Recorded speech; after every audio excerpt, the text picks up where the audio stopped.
It was probably the worst case I'd ever seen. We had one guy where he was selling methamphetamine to these women, and the women were allowing their children to be abused by this guy, and they would film it, and the mother would participate. We would do surveillance. Sometimes we would do 15, 16, 17 hours a day. Sometimes we'd do 24 hours surveillance for 4 or 5 days. And then when it came time to finally culminate the case and arrest this guy, he ran, we chased him, he fought us, and I remember I pulled my gun out and I put it to his head, and I just wanted to kill this guy. I really thought about, because I had watched the video, I'd seen some of the evidence. It was just like, I kind of lost it, right? I'm just like, oh man, I just wanted to freaking kill this guy. Was that ever something that you struggled with? Happens all the time. In fact, I'll tell you a story. So,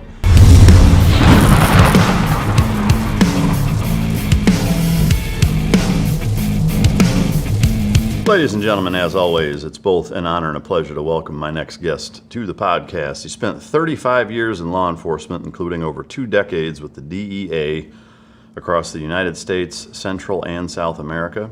He was embedded for a bit with the CIA while he was in the DEA.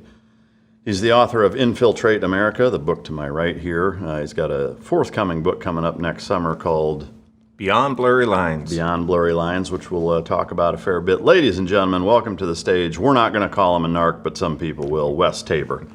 Thanks for having me, Mike. Before we get into the lightning round, I am curious, just like from that kind of the public's perception of what DEA guys are, which is like with special operations and a lot of things, most people's perception is based off of what they see in movies and TV shows. Sure. From your perspective, like what's the thing that pop culture gets right and what do they get wrong? You know, the idea of running around in black fatigues and storming through windows and all that is not the norm. Yeah. You know, you see it on TV when there's big operations, they're in their uniforms, maybe olive drab clothing or something like that. For the most part, we're investigators. And what we're doing is investigating, which is really boring. Yeah. Some of it can be exciting.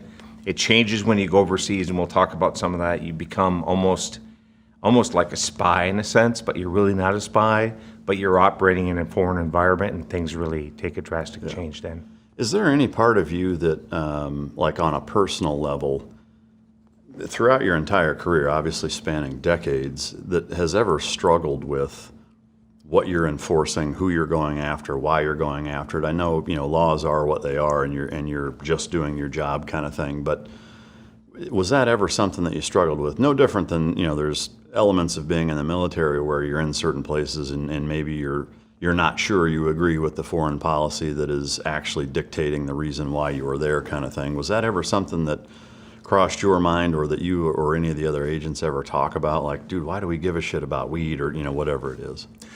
For the most part, it was like everyone would ask me, like, do you believe we can smoke marijuana? And my response was, I don't give a shit. Yeah. You want to smoke marijuana? Smoke marijuana. I don't smoke marijuana just because I don't smoke, right? You want to smoke? Go ahead. Well, you're going after these people. Well, actually, no, I'm not. We didn't give a damn about marijuana. We would turn down, when I was working in Chicago, 2 or 3 ton loads of marijuana would come in, and they try to give us the case. We're like, we don't want it. We were going over the biggest and the baddest, the most dangerous in all these different foreign countries, whether it's Venezuela, Colombia, Mexico, and we're going after the sources of multi-metric tons of cocaine, heroin, and so forth. So for me, it was a no-brainer. That I'm like, you know what, the laws are this, they want me to do whatever. Are we gonna stop the drug war? No. We're not going to stop the drug war. But, I always use the analogy of like, well, people are robbing, raping, and killing. Are we going to stop the robbing and raping and killing? No. Do we fight against it? Yes. So it's the same, for me, the same equation that I look at when I'm faced with the questions like that. I guess what do you think, or why do you think the DEA as an entity doesn't do a better job at projecting that mentality? Is it something as simple as, well, we don't want weed dealers to know that we're not going after them, so that they'll put their guard down and kind of almost have a free pass and know they have a free pass? Or is it just not something that they've even thought about? Or like, what do you think it would be the reason? You know what? I really believe it's an inept attitude that's coming out of the agency. So if you look at the last decade or so of DEA, it's acting administrator after acting administrator after acting administrator, or we get an administrator that has like done nothing for the last 10 years, and the person's a lawyer, and they throw them in, and they're like, don't talk to the press, don't do this, don't do that. And that's something that the FBI gets right. The FBI is very good at the politicking, sending out messaging and so forth up until the last maybe 4 or 5 years when they really stepped on their cranks and it became an issue for them, right? Yeah. But DEA is the same way. And also the culture of DEA was kind of like, we're not really going to go out and discuss those things. We're just going to let results speak for themselves. Wow. So from your perspective, again, spanning your entire career, do you feel like the DEA leadership on the whole has done a good job at managing the entire organization? Not at all. Not at all. Not at all. Do they know I think that? There's been a real, no, they're oblivious to it. The command level was oblivious to it. And I think we were seeing a real lack of confidence in the agency coming out of Washington, D.C. And the men and women around the country and around the world, because we're in like 62, 63 different countries, were saying, what the fuck is going on? Why aren't we doing this, or why aren't we doing that? Why are we handheld in this? Why are we bound by this? And the guys that might be watching this, or DEA guys, are going, yeah, absolutely, 100% spot on, right? But the problem is when you get into these circles in Washington, D.C., and you come into a room, and I've been in D.C. a couple times on different tours, from low level to higher level, and you walk into a boardroom, and the agents are there, and they've been there for a decade, and they're all wearing fancy colored socks, which is their statement to everyone. Well, today I have my green Grinch socks on. Yesterday I had my red power socks on. And they're sitting around a table kind of like kumbayaing, and half the table doesn't even know what the fuck they're talking about. But they're in these positions because no one wants to go to headquarters. That's how it is in DEA. People want to be out in the field. They want to be working. So that kind of ties back into this overall, like, no one's going to speak up and say, this is bullshit. We need to get things on track. And then it becomes cyclical, and then it just sick and cyclical, right? And that's kind of what I believe happened with DEA on many angles. Why do you think that the organization as a whole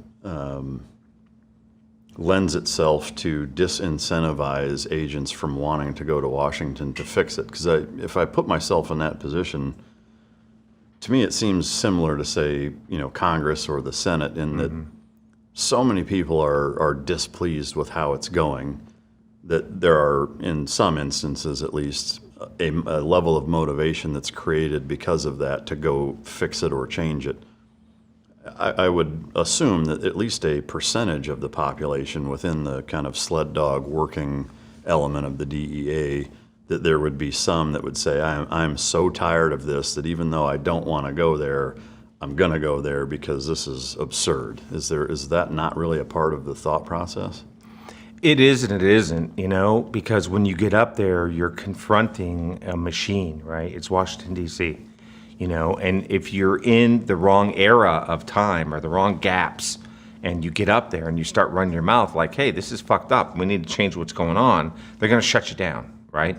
Unless you go up there and you're like, I was a horse holder, what we call a horse holder for the Deputy Chief Operations, which at that time ran everything around the world. So he was basically the guy that was saying yes or no on operations. He was making everything happen. He was the working man's top level guy, right? He's like the number 3 or 4 of DEA.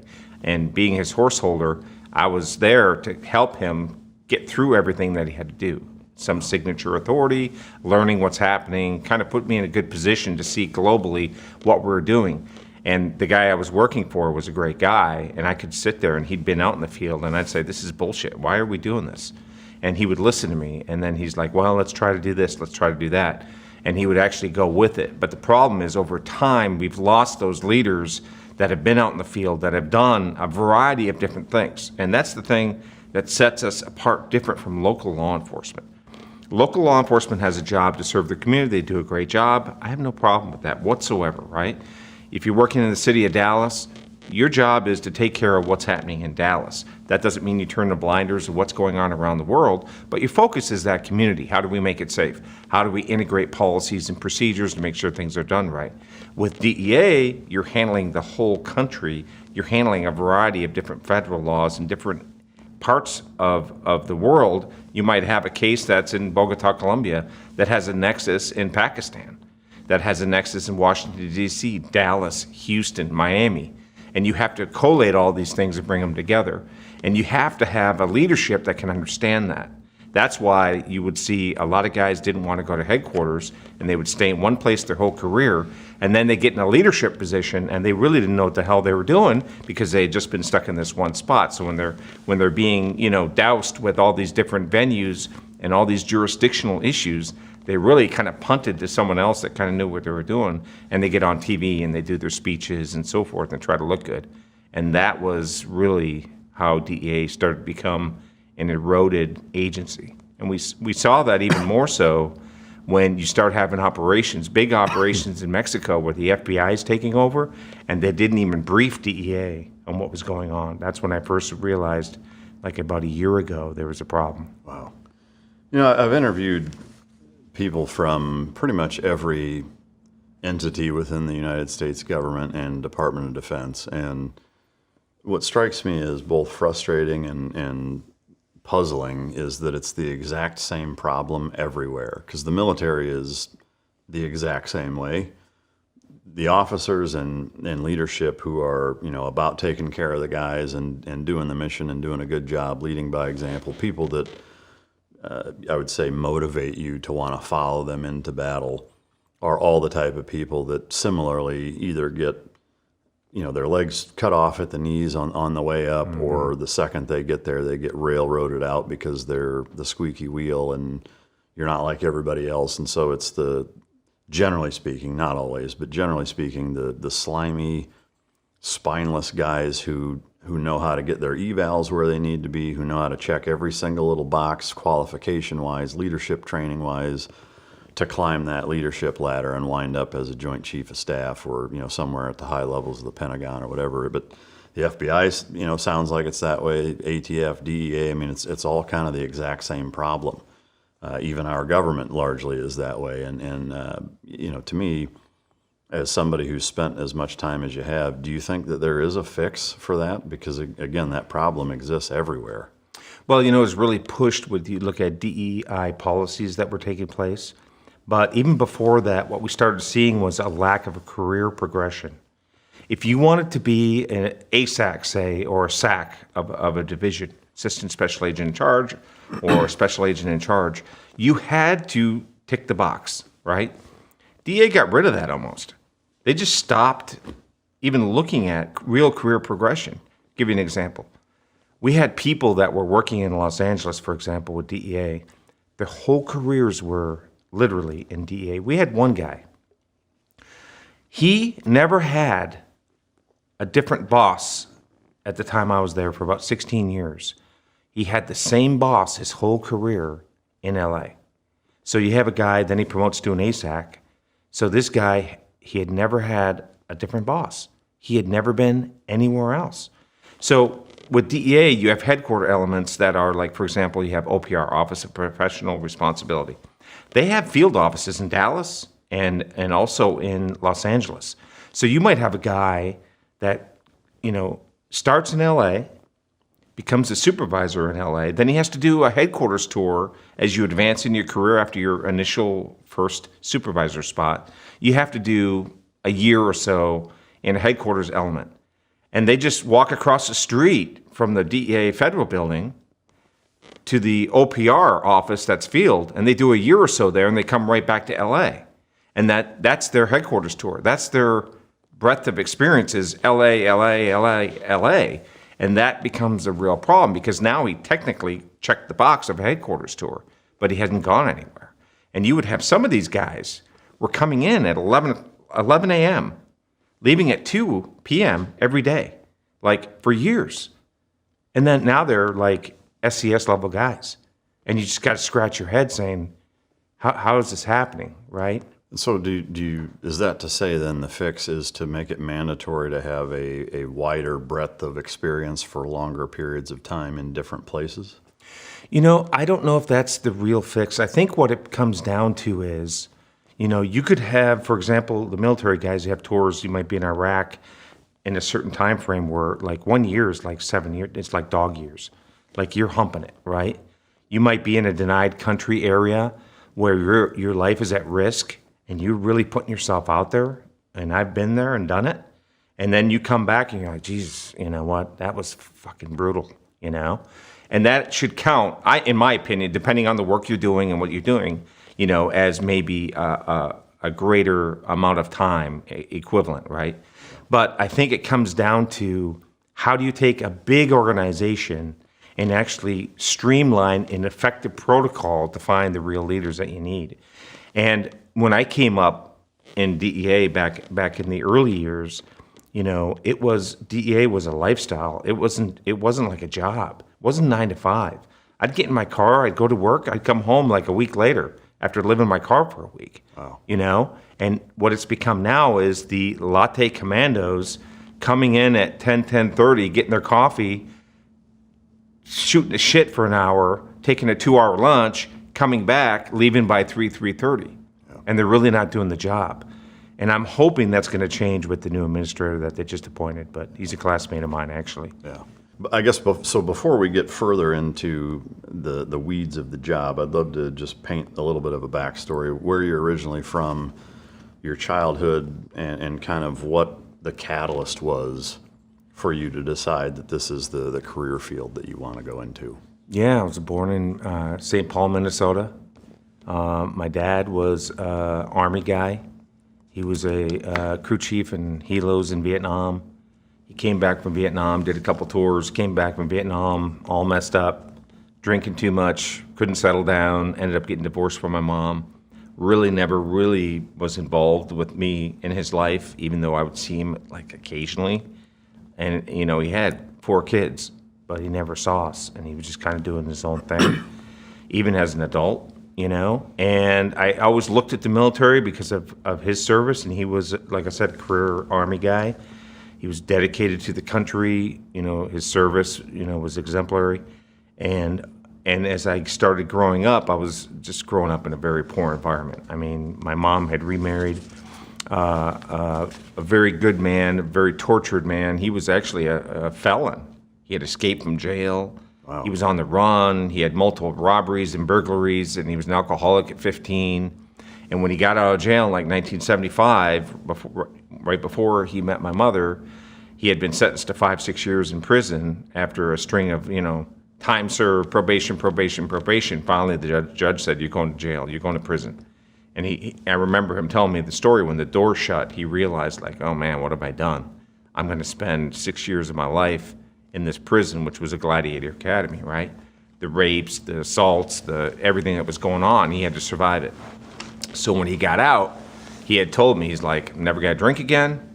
I'm not going to cheat and steal. I'm not going to do this. I'm not going to do that. And he didn't. He met my mom, and he was clean the rest of his life. He died in 2005, unfortunately, from liver cancer. He had colon cancer that had spread to his liver. But the whole time I was growing up, he was instilling me just work hard, work hard, work hard. And I had tried to get into Boy Scouts. I had tried to get into sports. My dad wasn't really around. My stepdad was always working. He was a carpenter. We didn't have any money. So, I was kind of an independent kid. I'd show up to the events and just get blown off because I had no advocate for me. I didn't have my parents were there. Like, it just wasn't that kind of environment. My mom loved me. She was at home taking care of everything. I had 4 kids, and everything was good at home. We had our issues, of course, but I didn't have like that extended support into what I was doing with regards to as a kid. What am I going to do for a foundation to find something to belong in, right? And, in this era, 1976, 77, 78, truck driving was a big deal. Any which way but loose, the orangutan in the truck, with Clint Eastwood. You had BJ and the Bear with the chimp and all these things. And I'm like, wow, these guys look like they're having a blast. I'm going to be a truck driver. And I would draw trucks and all this stuff. And so when you're 7, 8, 9 years old, like, okay, I'm going to be a truck driver. And I remember we had lived between Maine and Minnesota. And at one point we were actually living in a bus. We were living in a bus in the woods in Maine. And we're taking baths like in, wood fire metal tubs because we were so broke, we didn't have anything. And when you're in that position, even as a kid, as you start getting older, around 10 years old, 11 years old, you start realizing, like, I don't have any money. People are looking at me like, oh, who's this little shit? This kid's dirty, doesn't have nice clothes, all these things. And it would show when I would go to try out for Little League or whatever it was. Unfortunately, many of the parents were like, who's this little shit, And so I remember after I had tried to get into another Boy Scout troop, my neighbor was actually invited me to his troop. And one of the fathers was like just being a total asshole to me. And I'm like, at the time, like 13. And I was like, I'm never coming back here, man, And then I talked to this one, he goes, hey, dude, you should try this thing called the Explorers. And this is when we were living in Minnesota. So what's the Explorers? He goes, well, it's kind of like the Boy Scouts. I'm like, no, I don't want anything to do with the Boy Scouts, man. Those guys treated me like shit. He goes, no, these are cops. They teach you how to be a cop. And I'm like, cops? Miami Vice was big. This is 84, 85, 83. Miami Vice was big. TJ Hooker, all these TV shows. And I'm like, well, I'll go check it out. And so when I went there, I went with a friend. We walked in. These troopers, campaign hats, and they had put them on the table, and they had their uniforms. They're looking sharp. Immediately, they're like, hey, man, how you doing? Come on in. Like, you want to be a cop? I'll show you how to be a cop. Where are you from? Dude, it was like I had never been, like, greeted like that before. I never had someone be nice to me, even though I looked like shit. I didn't have nice clothes. I didn't have, I had clothes, don't get me wrong, but I didn't have very nice things because I was working my own paper routes and doing all the stuff, trying to get by as a kid, right? Like I didn't have the fancy shit that all the kids had. They didn't care. They really didn't care. And I remember this one, Trooper Pepin was his name. These guys are volunteering their time to come in and help kids that are either might be troubled or looking for something to do in their life. And also, hey, let's formulate this kid a plan to become a police officer one day and expose them to it. And that's how I got into it. Wow. So. I mean, to me, it's an amazing story. A couple of follow-up questions, and I guess before that, though, I think it speaks volumes and highlights how you treat people and how big of a difference that can make. Even just one interaction with somebody, can completely change somebody's life path, which is pretty fascinating. At what age were you when your stepdad came into the picture? I was about 5.5 years old, almost 6. So your memory of your real dad is pretty limited. Yeah, he just was not. He was not there. I can remember maybe from the time I'm like 5 or 6 until I was like 15, maybe 2 occasions where I was at his house. 3 occasions I went to his house. Yeah. Was there ever any questioning on your end of your mom and or your stepdad about his past and kind of what she was thinking? Dating a guy with that kind of background, and did you ever kind of confront him the way a child may in a step-parent scenario? I didn't. I was like 6, 7 years old, so he kind of became my father, I knew he was a rough guy. He was a rough guy. I mean, you could look at him, and, one of the things, there's like the Sixth Sense. I remember when Trooper Pepin would come, Desmond Pepin is his name, I still remember. I talked to him before he died numerous years ago. Thanked him for helping me. He would come to pick me up, and my father would be in the garage working, carpenter, had a shop and everything, and he wouldn't come out and like shake the trooper's hand, but they'd look at each other, and they had this kind of like, I'm a cop, I'm a felon. He would smile and wave. I mean, there was no animosity here or anything like that, but I could tell there's a little bit of clouding between the two, and I could feel it, and so I knew, obviously, from hearing him, he was a rough kind of guy, rough and tumble. But on the other side of the coin, I saw what he was doing. He was killing himself. I mean, he's working 15, 16-hour days to take care of kids that weren't his, right? To trying to provide what he could. He was just doing whatever it was. And he was a real example of how to work hard, do the right thing. There are redeemable things in life, even if you've done horrible stuff. You can, and I watched it as a live example. So, my sister at the time, she was 14 when they divorced, so she didn't like him at all. They had a lot of rough and scuff, arguments and things like that. But kind of, teenage girl, 13, 14. She didn't want a new father and all those things. So I kind of took that, even at the age of like 7 or 8, as I was getting older, 10, 12, 13, I could see that this guy, as troubled as he was, because he's very depressed, had a lot of mental health issues that he wouldn't take care of. Because, men don't go see a doctor. I'm not going to see a doctor. What am I doing that? I got to go to work. That's just how he was. And he was brutal sometimes, with the stick. If you misbehave, man, you're going to get the hell beaten out of you, But, in that era, it was very different than it is now. Belt comes off and you get a good licking, right? Did he get carried away sometimes? Yeah, he did. But in the end, and at that time, I understood that, yes, he made mistakes. Yes, he was not maybe the best example, but he was the only example I had at the time, and he was doing his very best, and he wanted the best for us, and he actually loved us. That's an amazing story of redemption for sure. So path-wise, did you graduate high school and take that that path based on your interactions with Pepin was his name? Desmond Pepin. Desmond Pepin. Yep. Did you graduate high school and go right into some sort of law enforcement program, or what was the path like?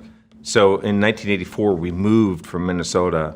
I had no option in that, obviously, at 14, 15 years old. We moved to Maine. And we were up near the Canadian border in the middle of nowhere. So, I didn't apply myself whatsoever. So I graduated from high school, didn't have a lot of direction, didn't have a lot of, help, figuring out what I'm going to do. And I remember my grades were so abysmal. I was 1.7 GPA. It was like a D. I shouldn't even have been graduating, I was out of 50 kids, I was 47 or 48. And I didn't care about the future, but I remember I went to a school counselor, this big roly-poly guy with a big beard and always smelled like firewood. And he was he goes, you know what, kid, you can always go work at the starch factory. Just go work at the starch factory. That's what you're going to be built for. That's what you can do. And your grades really aren't going to get you in college, and not everyone's meant to go to college. Not everyone's meant to be educated, so get to it. Get an application, figure out what you're going to do. I was like, Jesus, I don't want to work at a starch factory where they take potatoes, turn it into starch. I'm not going to do that the rest of my life.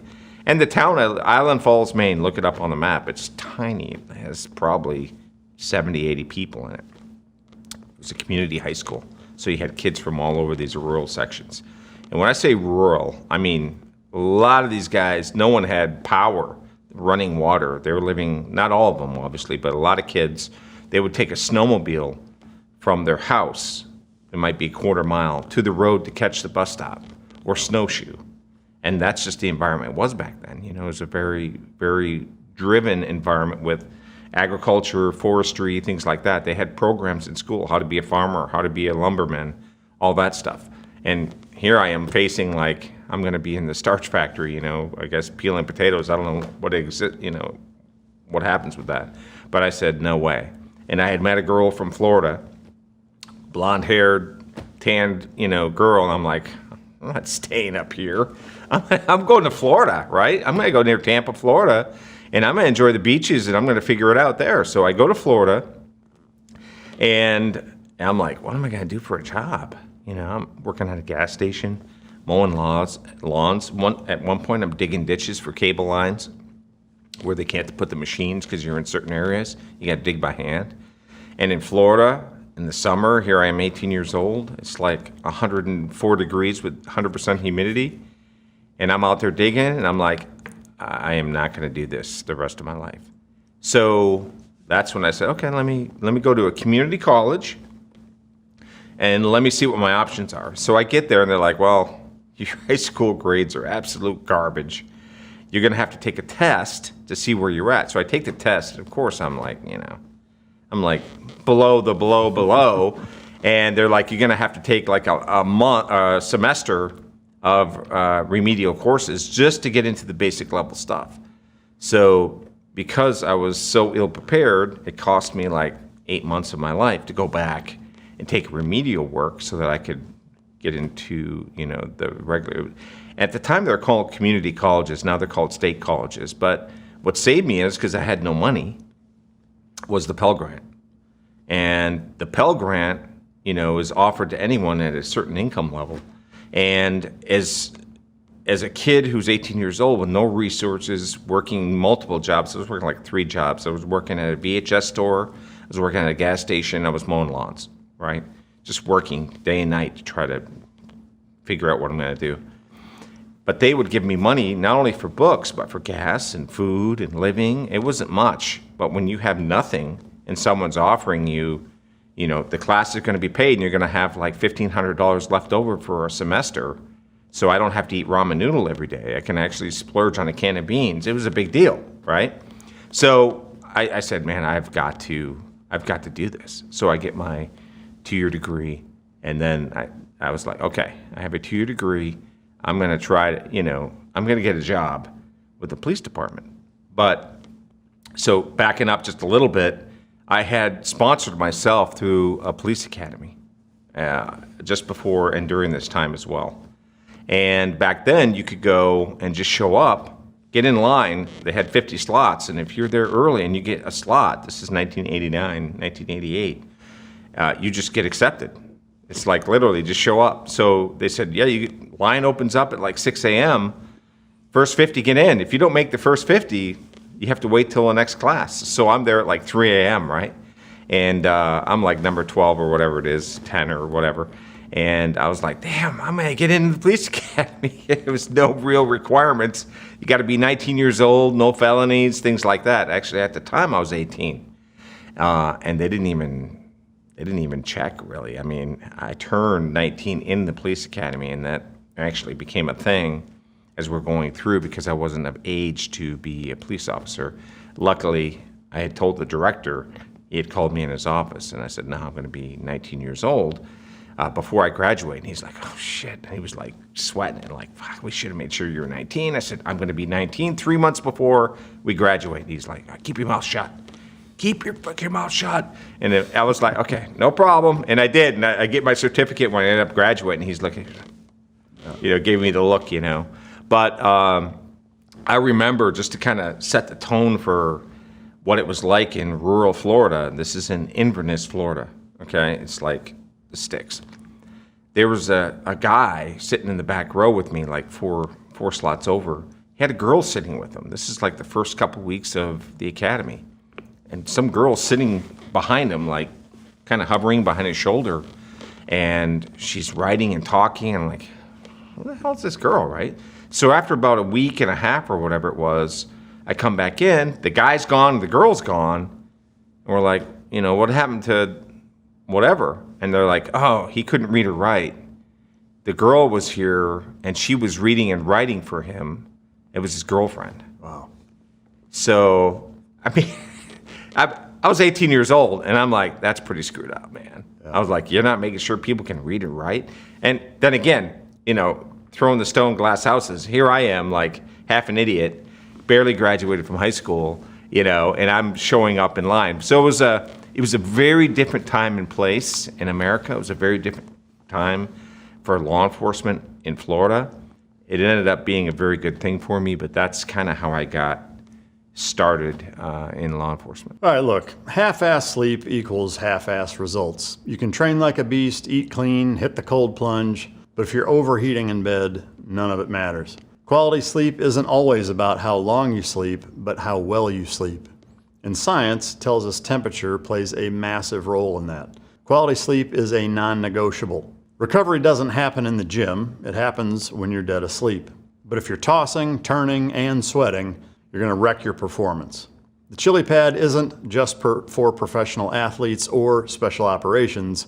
It's for anyone who wants to sleep hard and recover harder. You set your exact sleep temp anywhere from 55 degrees to 115 degrees and let the chili pad do the rest. It's built for performance. You can set it cold as hell at night, and then you can let it gently warm you up in the morning so you wake up ready to go. No alarms, no thermostat fights with your spouse. They sent me one. I tried it. and now it's part of my nightly kit. I'm getting deeper sleep, no night sweats, and I wake up sharp. Visit www.sleep.me/micdrop to get 20% off your chili pad with code MICDROP, all caps, all one word. That's free shipping, free returns, and a 30-night sleep trial to test it for yourself. Again, that's www.sleep.me/micdrop. Sleep cooler, recover faster, perform better. Yeah, that's wild. The lack of standard back then is pretty alarming. How long were you a regular cop for?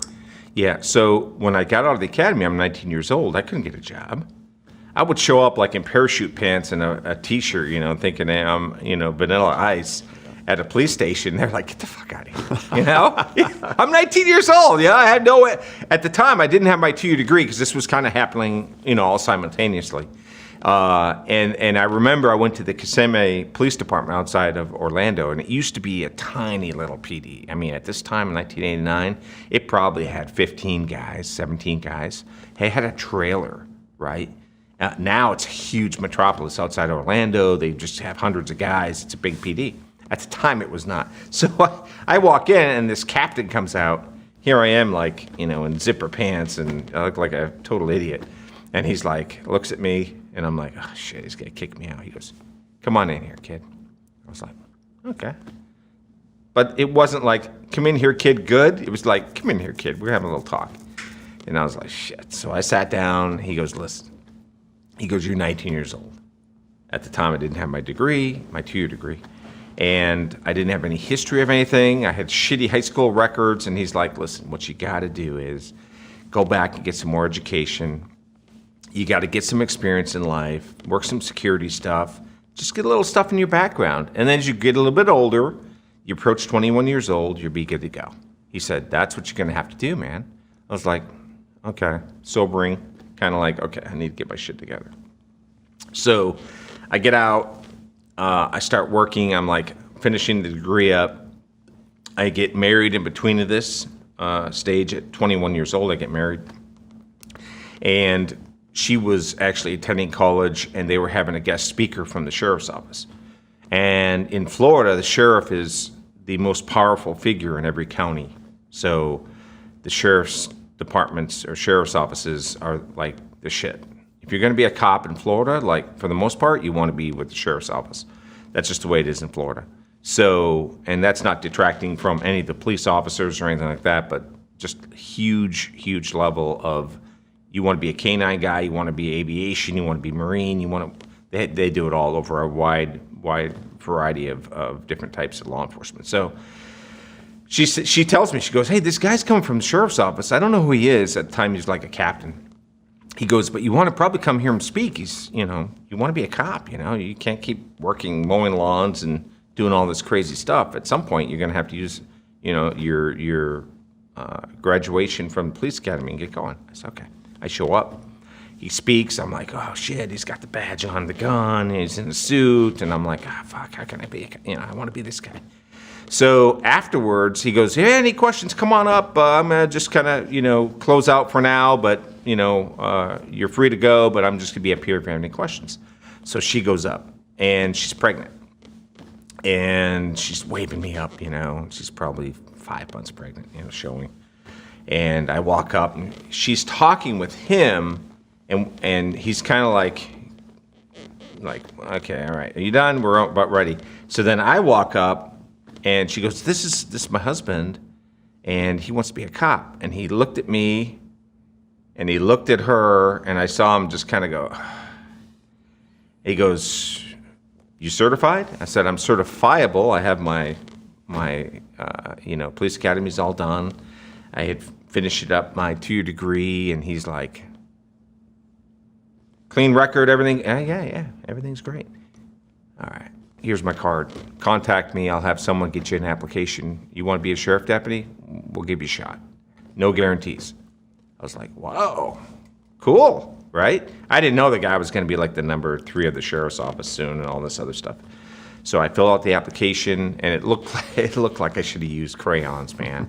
I actually, with a pen and ink, we didn't have WordPerfect and computers and all. This is, 1991. So I fill it out.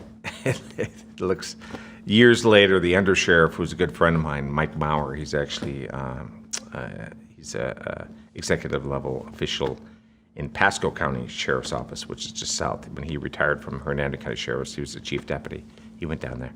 And I had called him later, this is probably early 2000s, I said, hey, I need to get my old application. Can you dig it up from Sheriff's Office? He's like, dude, he calls me. He's like, bro, this looks fucking hilarious. Looks like a clown filled it out, you know? Like, he goes, you really want to see this thing? He goes, I don't want to hurt your ego. I'm like, whatever, dude. I just need the information on it for whatever it was. So I turn it in. I go through everything. Clean record, healthy kid. You know, I was not the most educated, but I was almost had my 2 degree this time. I get hired. And I looked like a kid. I mean, I'm 21 years old. And I remember when I picked up my cruiser, we had 38 specials, J-frames. And I remember I went out in the car to do something. I said, I'm going to drive around the neighborhood real quick. And I'm going to get a feel for this, for the seat, the cage, everything. And I'm not going to go on the highway. I'm just going to go around my neighborhood. And I had a tank top on. And I went on a cul-de-sac and I drove out. And next thing you know, my phone is blowing up in the house. And I answer, and it's like one of the lieutenants, like, "Where's your police car? Someone took the police car number, and they said the kid is driving your police car. Do you have the keys? Did you have any kids that were driving?" He goes, "I go, no, it was me." He goes, "What?" I go, "Yeah, it was me. I went out. I had a tank top." He goes, "There's some kid without clothes on driving a police car." So that's how I started. He's like, "Jesus Christ, stay out of the fucking car. If you're gonna be in it, put on a jacket." All this stuff, you know. I didn't think anything of it, you know. But that's how young I was. You know, people were concerned that, you know, some kid was driving around a police car. Yeah. Yeah, that's classic. I can certainly relate to the baby face thing. You know, going through SEAL training at 18 and showing up to SEAL Team 3 at 19, it was the same kind of thing. It was like, "Does your fucking mom know you're here?" And it was like, "Yeah," I know how that feels for sure. How long were you a sheriff's deputy before you wanted to take it to the federal level? Yeah, just for about 5 years. I had done patrol, then I went to street crimes, then I went to SWAT, and then I went into Detective Bureau. I did 1 year in school resource to finish up my bachelor's degree. One of the sergeants I had, he's now passed on. His name is Charles Hinkle. Great guy, just fantastic cop, old school guy, rough, mean. If you're a bad guy and you pissed him off, man, he'd just kick your ass. I mean, he didn't care. And but he taught me a lot on how to survive. And he's the one. He goes, "You know, I could teach you all this stuff on how to survive, how to do this, how to put someone on their knees fast, all these different things, right?" He goes, "But you got to get your bachelor's degree and you got to finish up your 4-year college education." And this is, you know, mid 90s, and I was like, "Oh shit." I'm not the best at school, whatever. So I went back, and he was my sergeant for a lot of it in street crimes and also in the bureau, in Detective Bureau. And he actually was like, "Hey, go to school resource so you have just regular banker hours to finish up your last year of your college degree." And I did that. And then in the summers and on breaks, I was in CID working in property cases. So, yeah. Wow. Seems to be a theme of doing a lot of extra things and just working in whatever way you can or have to accomplish the next step, which sounds like probably something your stepdad was a heavy influence for.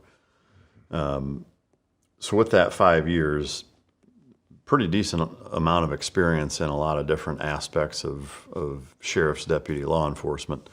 Were there any crazy stories, or anytime you had to pull your gun, or just any wild things happen in that regular law enforcement period prior to the federal level? Yeah, like 5 months out, we had a welfare check on an individual. We show up, and as we show up, my partner at the time, zone partner, we had all different zones. We had like 12, 13, 14 zones. Each zone had 2 guys in it. Then you had floater cars and Bravo squad. You had Alpha for day shift, Bravo for mid shift, Charlie, and then you had a Delta that was like a roaming kind of surveillance unit. Then we had an air unit. So I was on, at that time, I was on Alpha. So I just got out of FTO, like 5 months on the job. He goes to the back. He's looking in the windows because we would always run into these people either dead or suicide or whatever, and it was pretty frequent. And also I hear him screaming. He comes running with his gun. He goes, the guy's got a gun. He put it to his head, and then he pointed at me. So we call it in. We surround the house. Obviously, we have to call a negotiator, and the SWAT comes out and all this stuff because they want to talk the guy off the ledge, right? So as SWAT shows up, I'm in a perimeter. Man, I'm 5 months on the job, just out of FTO. I have no clue what the hell I'm doing, right? So SWAT shows up because it was, they just get calls wherever they're at. This was the era of pagers, right? So the pager goes off. They just show up. They're in shorts. They put on their gear, helmets, whatever, and then they address the situation. So they cut the tires on the passenger side of this Camaro. It was like a 93 Camaro with a very sloped front end. And so they're trying to negotiate them with them. We don't have cell phones at the time, right? So they have this bag phone that's linked to a cord. And what they'll do is they'll go and punch the window and throw the bag phone in. The guy will take it and has, the listening device and everything else inside this bag phone. This is very old technology. And they're trying to talk to the guy, and the guy comes out the front door, and I'm like a block and a half away, right? I'm just a zone car guy. And the guy comes out, and he's got a gun, and he jumps in the Camaro, and I'm like, someone gonna stop this guy? Like, oh no. Puts it in reverse, backs up. Of course, the two tires on the one side of the vehicle that weren't on the window side were slit. They didn't put a boot, they didn't block it, they just sliced the tires. So this guy, he floors it, and those old Camaros are pretty fast. And I'm like, holy shit, they're not gonna stop this guy. So I pull in behind him, another guy's with me, and we're chasing the guy down the road, and he's out the window shooting, right? So, and you can hear the radio calls. This was one of the first chases that was actually on dash cam video. We had a guy that had dash cam video. And back in like 1992, 93, this just was not, you didn't see this very often. You can actually Google it. Spring Hill, chase, shootout, Camaro, something like that. It pops up. It was on America's Scariest Chases. So we chase this guy. He's shooting. We're on the radio. I'm like, really don't know what the fuck to do. I'm like, do I ram this guy? Are someone else going to ram him? Would you get followed until he crashes? So he does crash eventually. He takes out a mailbox, and he crashes right in front of a VFW. So the guy in front of me, his name is Scott, he jumps out with a shotgun. And he comes out with the shotgun, and then the Camaro puts it in reverse. So you have the police cars here. Scott, this guy's here, and this guy is coming right at him. And Scott barely gets out of the way, crashes into another car next to me, and then all of a sudden, I jump out of the car with my gun, and I see SWAT guys coming in.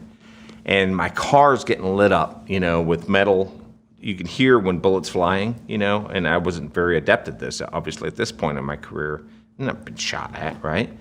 And ching, ching, ching, my door's getting hit, all this, And I'm like, I wanted to shoot this guy because he's like in the Camaro. I'm like, everyone's shooting at him. He's shooting at me, but there's SWAT guys all around the car. I said, I'm not gonna take a chance and shoot one of these guys. So we pull him out. I think it was like 130 rounds were shot in this guy. And one of the big things that happened out of this shooting was it was a big transition from 9mm to 40 cal because when they were shooting at it, the windshield, the bullets would just go hit the windshield, rise up over. Because the bullet technology back then was like it is now, where you have global defense and all these other high capacity 147 grain bullets, that really penetrate. We didn't have that back then. So he was shot like with fragments in him and stuff, but he didn't die with 130 some rounds. And my car was just riddled with bullets. And I was like, I almost freaking died in this thing. I didn't even get to shoot the guy, you know what I mean? So they gave me an award, best dancer in a shootout, like a couple days later, because there I was like, literally, the Sergeant Hinkle, this guy that helped me later on in my career. He's like, I don't know how the fuck you didn't get hit, dude. And I don't know either. I was very fortunate that I didn't get hit in there. That's fucking wild. So that 5-year stint prepared you, or I guess motivated you to want to go to the next level. What was there a catalyst from saying, okay, I've done the sheriff's thing, now I want to go to the DEA? Did you go right from there to the DEA? Yeah, so I remember I was on I-75 looking for, I just got interested in how do I take down dope dealers, right? How do I get drug dealers and all this stuff. And I had run-ins with a bunch of low-level narcotics guys. Almost got killed by one night, all by myself in the middle of nowhere. Big fight with this guy. His name was Bruce Warren. Huge guy, man. This guy, I'm a big guy too. I'm like 6'5", like 265. This guy was like as big as me, but I remember he picked me up and just threw me like I was nothing. And I was not used to that. And I had done jiu-jitsu and aikido and karate, and I had fought in tournaments. I was a really good fighter, and I was like, this guy's really strong. This could be a problem. And I'm on my back one night, and he went to jump on me. You know, when he threw me, I'm on my back. He went, and I put my legs up, and I pulled my gun out, and I'm gonna kill this guy. And then he stopped, remember, on his tippy toes, like kind of hovering over me like this, you know? And I said, and he went back flat on his feet, turned around and ran. I jumped up again, ran after him, jumped on his back, was trying to choke him. He's running with me on his back. Threw me off his back, runs again, jumps over like a 3-foot fence, like literally hurdles it into the woods. You know, he had a stolen car, sawed-off shotgun, all this stuff. And I was like, wow. So that was like one of the first run-ins with these narcotics guys that were slinging dope, right? Local level stuff. But I was on 75 one day, and I had these guys. There were 2 guys. I found a trap. Hidden compartment, we call them traps or clavos, and it's in the car, and there were like 5 or 6 kilos of cocaine in there. So I had the guys get out, go in front of the car, like 20 feet away, and sit in the grass. Remember, they weren't under arrest. I didn't know they had drugs. I just had a hunch. I asked permission. They gave me permission. I went through the whole thing, and they were on the side of the road sitting down, and I find the trap and the kilos. And when I found it, I picked it up like this, and I looked at them. They both stood up and started coming at me. And I pulled my gun out. I said, I'm going to fucking shoot you. I'm going to fucking kill you. And then I'm going to kick your ass. So you decide what you want to do. And they fucking stopped. I said, get the fuck face down right now. And they both got down. But I remember the response. We had troopers come, all this stuff, and all these kilos of cocaine. I was like, wow, this is pretty cool. And a buddy of mine, his name David Bell, he was my SWAT commander. He was going through the process for the FBI. And he goes, you know, man, you know, you like working dope and all that. Why don't you look at DEA? He got hired by the FBI.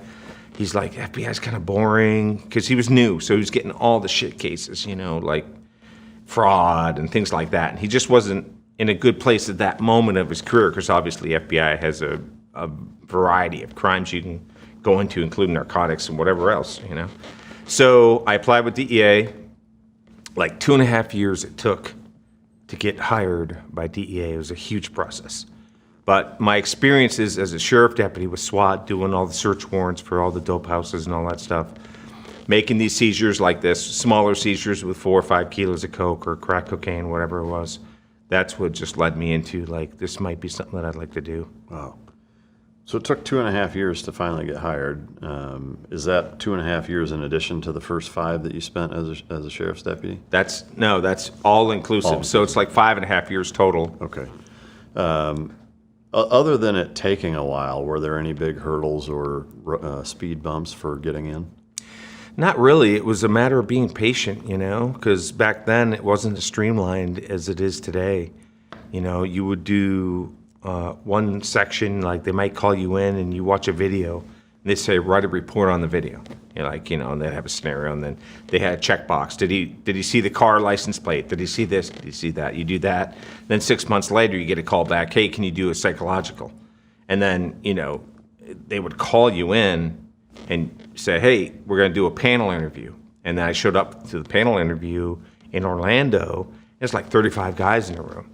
I'm like, what the hell? And they're like, yeah, dude, they had this announcement. I think they're looking at hiring like 1,500 guys, and there's like 14,000 applications or something like that. Wow. It was very competitive. And the guys in there were a lot of military guys, master's degrees, officers, all this stuff. And I'm like, oh, I'm fucked, man. Here I am. I'm a cop. You know, I got my 4-year degree, but I don't have all this fancy, you know, government work and all this military stuff. But that's the thing about the federal government. They want a variety of guys. They want a variety of experiences. When I was in the academy later, I had guys that were like executives with oil companies, McDonald's managers, you know, sales officials, things like that. So, but I didn't have any major hurdles. I remember when I took my polygraph test, I had never tried a drug in my life. Never tried an illicit drug in my life. And the guy's like grilling me on marijuana use. I never used marijuana in my life. So he's grilling me, and I'm like, man, this guy thinks I was using marijuana. And back then, using marijuana, you're done. You can't even get on. Now it's like 5 uses, none within 18 months or something like that. At the time, it was like you couldn't have anything, right?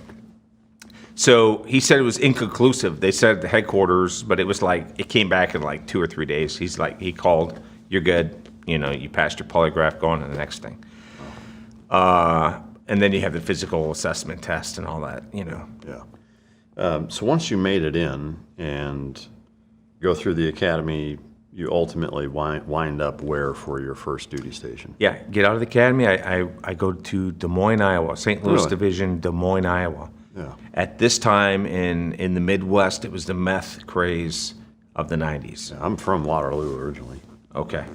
Yeah, I was in Des Moines. We covered the whole state. And that office back in the day, 1998, it had gone from a 2-man posted duty to when I left there in 2003, it was like 40 guys. Oh, wow. In that span of time, kind of expectation versus reality, obviously you've already been a cop for a number of years. You've done a lot of things that are similar or related, to what you're going to be doing there. But were there big surprises? Were there things that you just weren't expecting that were way different than what you thought they would be? Yeah, I remember showing up, and my boss at the time, I walk into the office, and his feet are up on a desk. He's just shooting the shit in the Bay Area. And this is like the old cop movies where you have all these desks pushed together, like a group of 3 desks, open Bay Area. And it's just like, everyone's just yelling at each other. And, hey, I got this guy. Anyone know who this shitbag is? I got this. It's that open format. So I walk in, guy's feet are up, his suspenders on. He's like, you must be the new guy. Secretary let me in. He goes, yes, sir. He goes, I tell you what, kid, see that thing over there? I'm like, what thing? He goes, he's pointing to a task force officer, older guy, been on the task force forever. And he goes, see that thing? That's a computer. He had a laptop, and the thing was like this thick, right? Because back in the day, it was massive laptops. He goes, that is the future. And I was like, oh, Jesus. I go, really? And I got our radios. We're using UHF, VHF radios. When I left the sheriff's office, we're using, 800 megahertz, and the equipment was better. We're flying around in, McDonnell Douglas NOTARs and with SWAT and all the equipment. It was pretty good equipment. And then I go to DEA, and it's just like fucking Army surplus shit. And I'm like, what is up with this, So initially, and I was in a smaller office that was growing. That all changed later on as it went through. But at that time, I was like, man, we're antiquated as a federal government. Yeah. Is there a typical day, I guess generally speaking, with your experience in the DEA, but specifically in that first duty station, like what were you doing and what was the gist of the job? So at that time, what we're doing is working primarily on the methamphetamine home labs. So we had guys that were just in trailers making 1 pound of meth, 2 pounds of meth.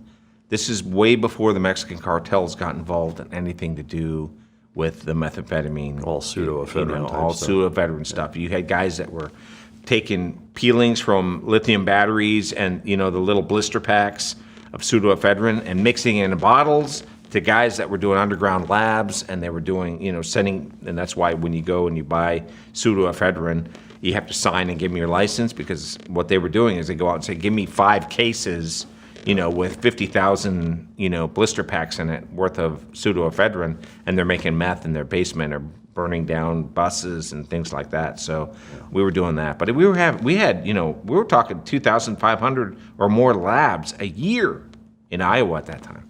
And so, is there undercover work? Is it all detective / investigatory, or what is the? And I'm I guess trying to be considerate of the playbook, the protocol, and not identifying exactly how you go about catching these guys so that they can reverse engineer it. But what is the methodology for? Hey, there's a big problem with meth in Iowa. Fix it. Mm-hmm. Where do you even start with that? So many times we would have tip line information. Someone would call a tip line, right? Or you'd have informants that were working for a local department, And then that department would say, hey, this guy's saying this dude is responsible for, 6 pounds of methamphetamine a week. We don't have the money to go and do the buys. We don't have the money to do whatever. We don't have the undercover. We don't have whatever. And DEA had it. If we didn't have it, we could get it, right? So money-wise, our coffers were full. I mean, we had Senator Grassley, who Senator Grassley. Yeah. I mean, he was the man, still is the man. He's like one of the oldest long-term senators, still in the Senate. And he was making sure that in Iowa, DEA had what it needed to combat what was happening. So we were fat with cash. And so we would come in, a typical day, probably 3 to 4 days out of the week when I was initially there. On the typical week, you're just coming in and you're just running database checks. You're getting information on certain individuals. You're trying to collate information, and then you go out the other half of the week. You're going to go out and you're going to start surveillance. Back then, it was all about surveillance. Put your eyes on this guy or girl. What are they doing? And you're following. You're looking for all the telltale signs that this guy's doing something. Which would be what? Yeah. So depends on what it is. So if you see garbage bins that have all these blister packs in them, and this is the law, you put your garbage can at the curb, and that's a free-for-all for law enforcement. It's very commonly known that people talk about on YouTube.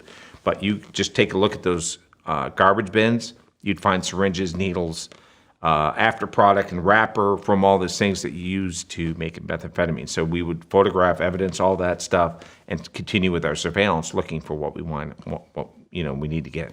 What are some other things other than the obvious blister packs or drug paraphernalia things that are associated with drug use? Are there other not as obvious signs that would be in somebody's trash or house that would be an indicator? Sure. So if you're running into a pretty good sized dealer, if they're in whatever environment they're in, you're going to see just a load of surveillance cameras.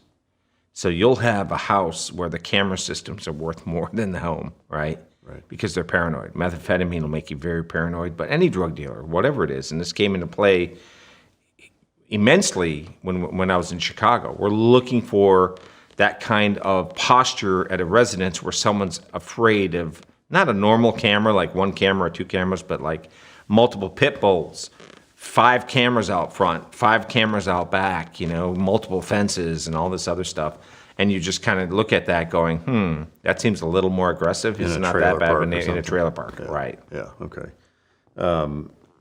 Were there instances in that Iowa first duty station where you guys, were either doing a buy or surveillance and you got burned, or there was a confrontation similar to some of the stories from being in the sheriff's department? So we had one guy, and it was probably the worst case I'd ever seen. The hat on the coffee table sitting right in front of me belonged to Glenn Doherty. It was a John Deere hat that I gave him. He had it when he tragically passed in Benghazi. Bubs Naturals is a tribute to Glenn. They have collagen peptides, which I put into my morning routine every single morning, as well as the functional creamer / MCT oil that goes into it as well. They have hydrate or dielectric electrolyte drink mixes, which are great for pre-workout, during workout, and post-workout to get all the added sodium, potassium, magnesium, et cetera, that's required when you deplete it. Bubs is a family company. The way that they started is, again, super close to my heart, with him being one of my closest friends for a long time. And I encourage you to go to bubs.com, and now there's a landing page specifically for Mic Drop listeners. Just enter the code Mike, M-I-K-E, all caps, and you get 20% off your first purchase at bubsnaturals.com. So that's www.bubsnaturals.com/Mike. And you can check out the Mic Drop landing page and go support an amazing cause. One of the worst cases I'd ever seen, where he was selling methamphetamine to these women, and the women were allowing their children to be abused by this guy, and they would film it, and the mother would participate in filming and things like that. So, and it was more than just one kid, multiple children, and this guy I was just working on the case with another case agent, right? It wasn't my case. But in small offices, everyone's working together, right? So immense amount of surveillance. We would do surveillance sometimes we would do 15, 16, 17 hours a day. Sometimes we'd do 24 hours surveillance for 4 or 5 days. And then when it came time to finally culminate the case and arrest this guy, he ran. We chased him. He fought us. And I remember I pulled my gun out and I put it to his head. And I just wanted to kill this guy. I really thought about, because I had watched the video, I'd seen some of the evidence. It was just, it was overwhelming. I was like, at this time, I'm 28 years old, 29 years old, and I had kids of my own. And I'm like, I kind of lost it, right? I'm just like, oh man, I just wanted to fucking kill this guy. And the task force guy, actually, that, with the computer, the life-changing, that thing's going to be the future, he was with me, and he's like, Wes, don't fucking kill this guy. Just put the gun down. He's like, so this guy, I'm on top of this guy. He's like on top of me because he had been fighting us. He ran and then he fought us. We didn't have him secure. But when I had my gun to his head, he kind of looked at me like, oh shit, this guy's going to fucking kill me. And then the task force guy, we had a moment of kind of frozen in time where the bad guy's kind of like, oh shit, am I going to die here? And the task force guy's, he got fucking kill him. And I'm like, whoa, I kind of snapped back and I'm like, okay, holster gun. We handcuffed this guy, and he was like, the task force guy. He was just like, dude. He goes, man, I thought you got to kill the guy. He goes, I want you to kill him, but I don't want. We can't. He goes, I'm glad he didn't kill this guy. I said, yeah, me too, man. I just lost it. Do you know what that guy ended up getting? Yeah, I think he got 35 years at that time. I don't know how that's not life. I don't know how it's not death penalty. Death penalty, yeah. Because they were little kids. We're talking. From 7 or 8 years old, I hope that similar things happen to the mothers of those children. You know what? They didn't get the same amount of time because they were claiming mental stress and drug addiction. And, there's a real discrepancy in how women get treated in the justice system compared to men. It's a very different thing. And in all fairness, in a sense, I'm not justifying anything she did by any means. She should have went to prison or been killed herself or allowing that to happen to her child. But he was the dealer, but she was so strung out. She was just trying to get the drugs. But that's still not an excuse because a lot of people are strung out on drugs and they're not going to pimp out their kids, right? I mean, come on, So it's a hard thing to understand. I mean, I imagine that's got to mess with you, especially year after year of just seeing case after case after case of these terrible people doing terrible things. Is that something that, kind of going back to, your dad, you said, men don't talk about that stuff. Was that part of the culture within the DEA at that time? Has it ever been? Yeah. No. I mean, as a cop, you're coming into homicide scenes or you're almost getting killed in a shooting or whatever it is, and you just suck it up. I remember after that initial shooting that I went to, I'd almost died in that shooting. Here I'm like 21 years old, and I'm directing traffic for 8 hours, right afterwards, and I'm a little fucked up. I'm like, whoa, and I'm in the heat directing traffic, and then at 8 o'clock at night I get called into internal affairs to talk about the shooting, and I'm like, there was no rest, there was no next day. Whatever, and that did carry over when I was a federal agent because we're dealing with the worst pretty much at all times. And there's very little or no emphasis on the DEA's administrative part to help work through that, assuage those issues. Is there any type of programs? It's available. EAP is available. You have employee assistance programs that are available, but if you partake in them, you're looked at. Yeah, you're looked at like, oh, the guy's weak. Yeah. The guy's weak. And I'll give you an example. So at the end of my career, I had gone to see a doctor, not because I was suicidal, not because I was whatever. And I was just dealing with a lot of things. And I said, you know what? I'm going to go talk to a guy and get some clarity on some stuff. And I did. And I remember it wasn't even maybe a month after or whatever, I had a guy come into my office. And he was like, he goes, hey, how you feeling, man? Not like you're going to speak to a doctor or anything. There was no secrets in DEA, no matter what it was. And he was basically letting me know, because the special agent in charge, he knew, because they were informed of these things, right? Whenever you had to They say it's all secret, but it's not. Nothing's secret. And so he was basically busting my chops that I had tried to get some assistance, right?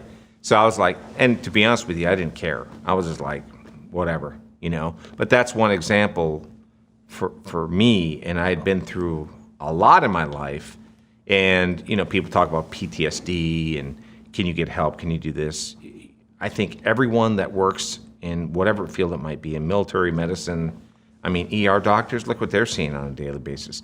We all have some form of PTSD. We all have some form of trauma that we're going through. It doesn't mean that you're weak. It doesn't mean any of those things. And if I wanted to go speak to someone about something I had been through, because I had almost been killed numerous times and contracts on my life for people to kill me, you know, and I would come out of my house at the end of my career, like I actually had a death threat we talk about later, but I'd come out of my house with my gun and look up and down the hallway in this apartment I was living at. I mean, that's how I lived. Yeah. That was part of my life. And you're telling me I don't have the right to like go speak to someone, you know, and try to get a better handle on it so I don't, you know, go down a weird depth that I don't want to go down. Luckily, I didn't have that problem, but. Yeah, I mean, it's largely that way in the military. I'm not sure how it is now. I know that they've made some strides towards shifting that paradigm, but you know, when I was at SEAL Team 3, I mean, there was not even a mention of, hey, if you're struggling, go talk to this guy. There was none of that. I mean, it wasn't even brought up, let alone, you know, an ounce of resources. But how many years did you spend in Iowa? I was there for almost 5 years. Almost 5 years. Yeah. Doing all of that same type of stuff. Yeah, we were doing, you know, it progressed from like the local laboratory people, the local like scumbags and that were, you know, abusing children and capitalizing on all the addictions of these people to the Mexican cartel started coming in. And we had the Mexico brothers were one of the first. And then we started doing controlled deliveries of, you know, we would have 150 pounds, 200 pounds of methamphetamine, and we would enlist the Air Guard. They would fly the vehicles, the bad guys in the dope from Riverside, California was one of the biggest spots that we had. They'd seize the Mexican dope with the bad guys. They'd flip some of them. They would ship everything to us in Iowa in like C5s, land it, we'd unload it, we'd put it undercover, we'd do controlled deliveries. And we were doing that at the end before I left. We were doing that several times every summer.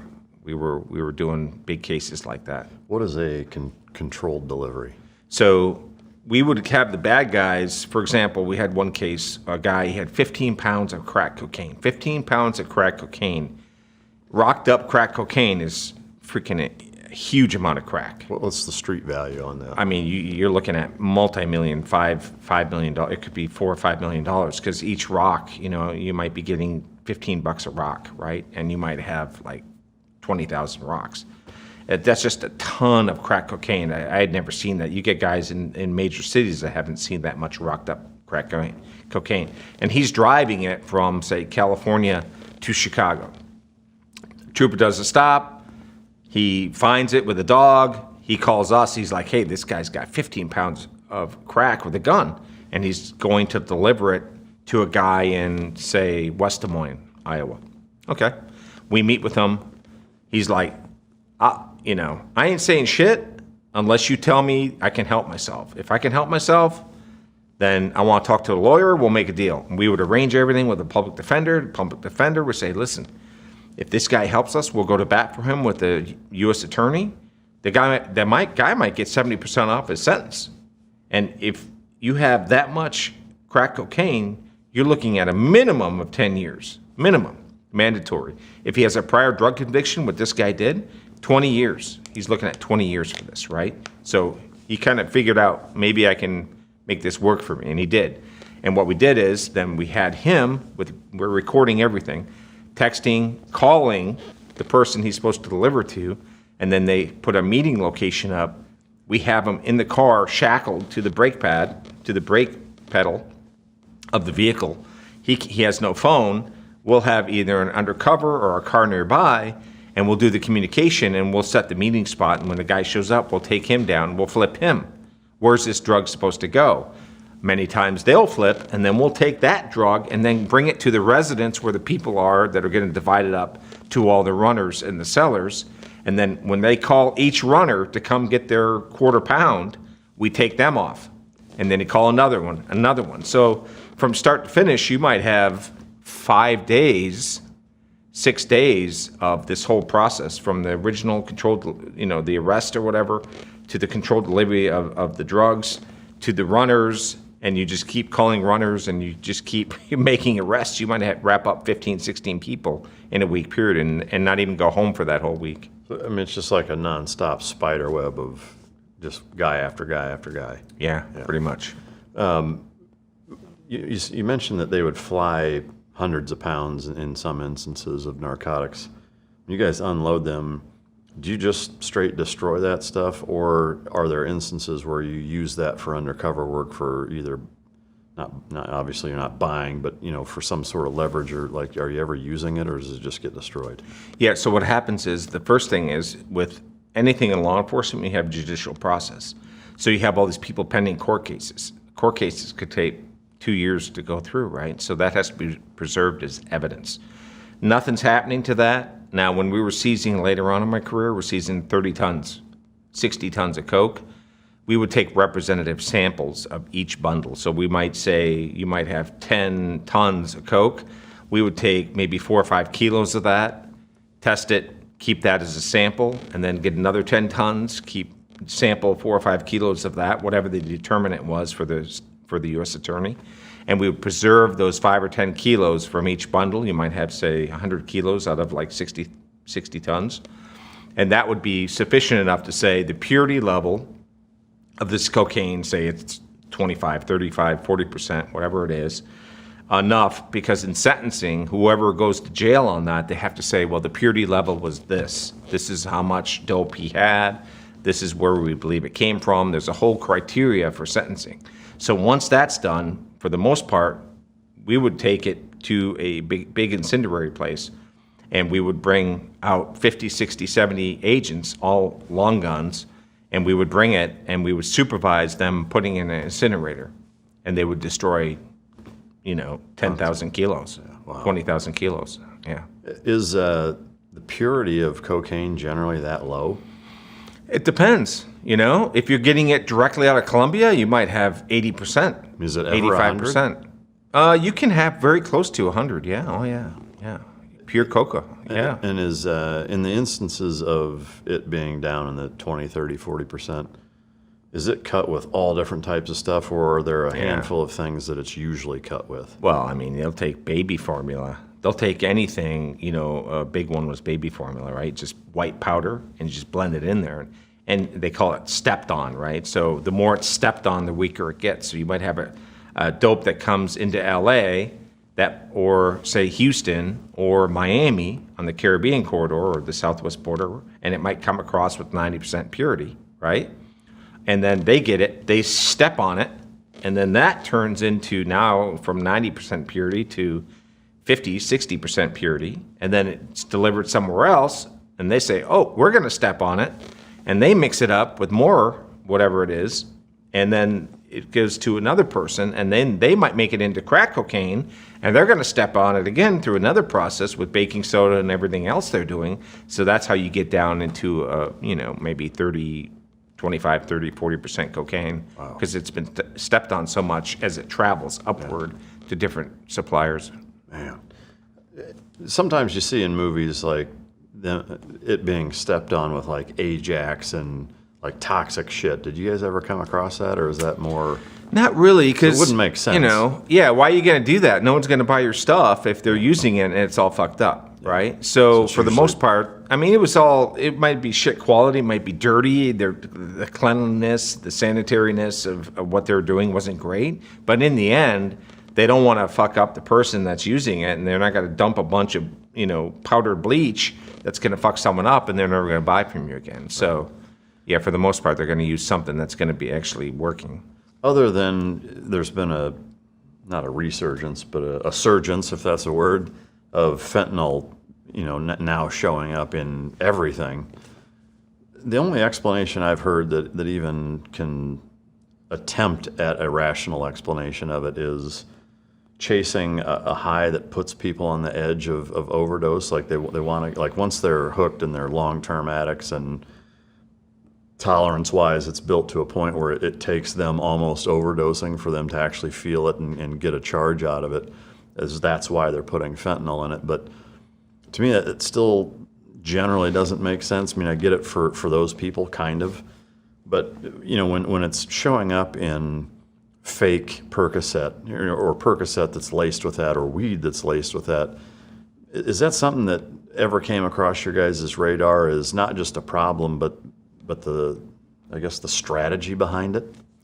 So when you look at what heroin is, right, you have the amapola plant, right? You have the heroin, plant, and they score it, and they get the liquid from it, and then they put it into a paste, and then they create heroin from that, right? The high that someone gets from that drug is so extensive, it's so powerful that the moment they try it, they're going to be addicted. But they're going to be addicted for life. I don't know the percentage, but it's extremely high.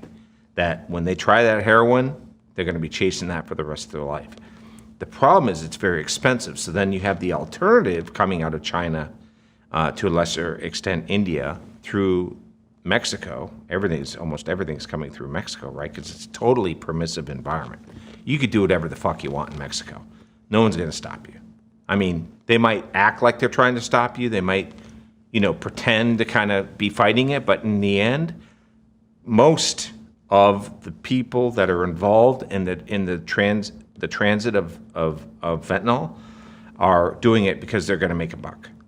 And the dollar is what rules the day in Mexico, unfortunately, right? So this cheap alternative, you can get a 50-gallon barrel of fentanyl, say for, $35, $40, $100. And you could mix this in to mimic what heroin is like. And you don't have to go to South America for this. You don't have to have logistical operations coming out of Colombia in the mountains. Or Afghanistan, right? And the Golden Triangle and Asia and so forth. You just have it coming through in a pharmaceutical grade that's extremely pure, extremely powerful. And then they say, well, shit, we have Percocet pills. Well, how are we going to get our hands on Percocet pills? That's another challenge. We don't need Percocet. Let's just throw some pill presses and put in the fentanyl. That's going to mimic a high. It's not going to be a Percocet high, but it doesn't matter. And they're doing that with everything. And that's why now you have the big thing, one pill kills, where you have all these kids that are dying because they're on the dark web purchasing pills that come to their house in a little package. They take it and they go to sleep and they never wake up. And we've lost 1 million or more people in the last decade. 100 and some thousand people dying every year from all these fake pills, And we have sat and allowed it to go on and allowed it to go on, and no one is holding anyone accountable in Mexico. I remember you would have meetings before the meetings and the meeting before an actual meeting in Mexico because we don't want to offend the Mexicans. Meanwhile, they're allowing these cartels to flourish, and they're receiving compensation for what they're doing, and they're killing our people in the United States of America. We just let it go on for decades. The level of bullshit that is astronomical and impossible to wrap my mind around. All right, so spent about 5 years in Iowa. Yeah. Then did you go to Chicago after that? So no, I went to Guatemala City. But before I went in 2001, I was coming back from Minnesota, a wedding, and I was struck by a drunk driver. And the guy that struck me, he was a career felon, drug addict. He was drunk. He rear-ended the car I was in, doing about 110 miles an hour when he hit us. I was a passenger in the car. It was a small little vehicle. It was a Saturn. He put us in the ditch. He kind of did a pit maneuver. He braked at the last minute, kind of did this, hit the rear bumper, rolled the car into the ditch, rolled on its side 5 times, and end over end twice. The second time it came down, it crushed the roof, and I had my seatbelt on, so I had nowhere to go. It just crushed, and it fractured and broke C3, 4, 5, and 6 in my neck, paralyzed me instantly, spinal cord injury, obviously, and they got me, finally, they had to cut me out of the car, all this stuff, but there was a doctor that had been passing by. He had just got done doing a class for the EMTs that had responded, and he crawled in the car with me, and I was totally paralyzed. I could move my left arm, I could kind of flop it a little bit, but everything else was dead. And he said, hey, listen, you've been like this for like 6-7 minutes. He said, the only way that we have any hope of you ever walking again is if I straighten your neck, but it might kill you. So I was like, okay, fucking do it, man. You know, I was 30 years old at the time, 31 years old. And this is right before 9/11. And prime of my life, fittest time of my life. I'd go out and do 8 or 9 miles. I'll break into sweat. I was in such good condition. You know, I was fighting martial arts and all that stuff. I just felt great.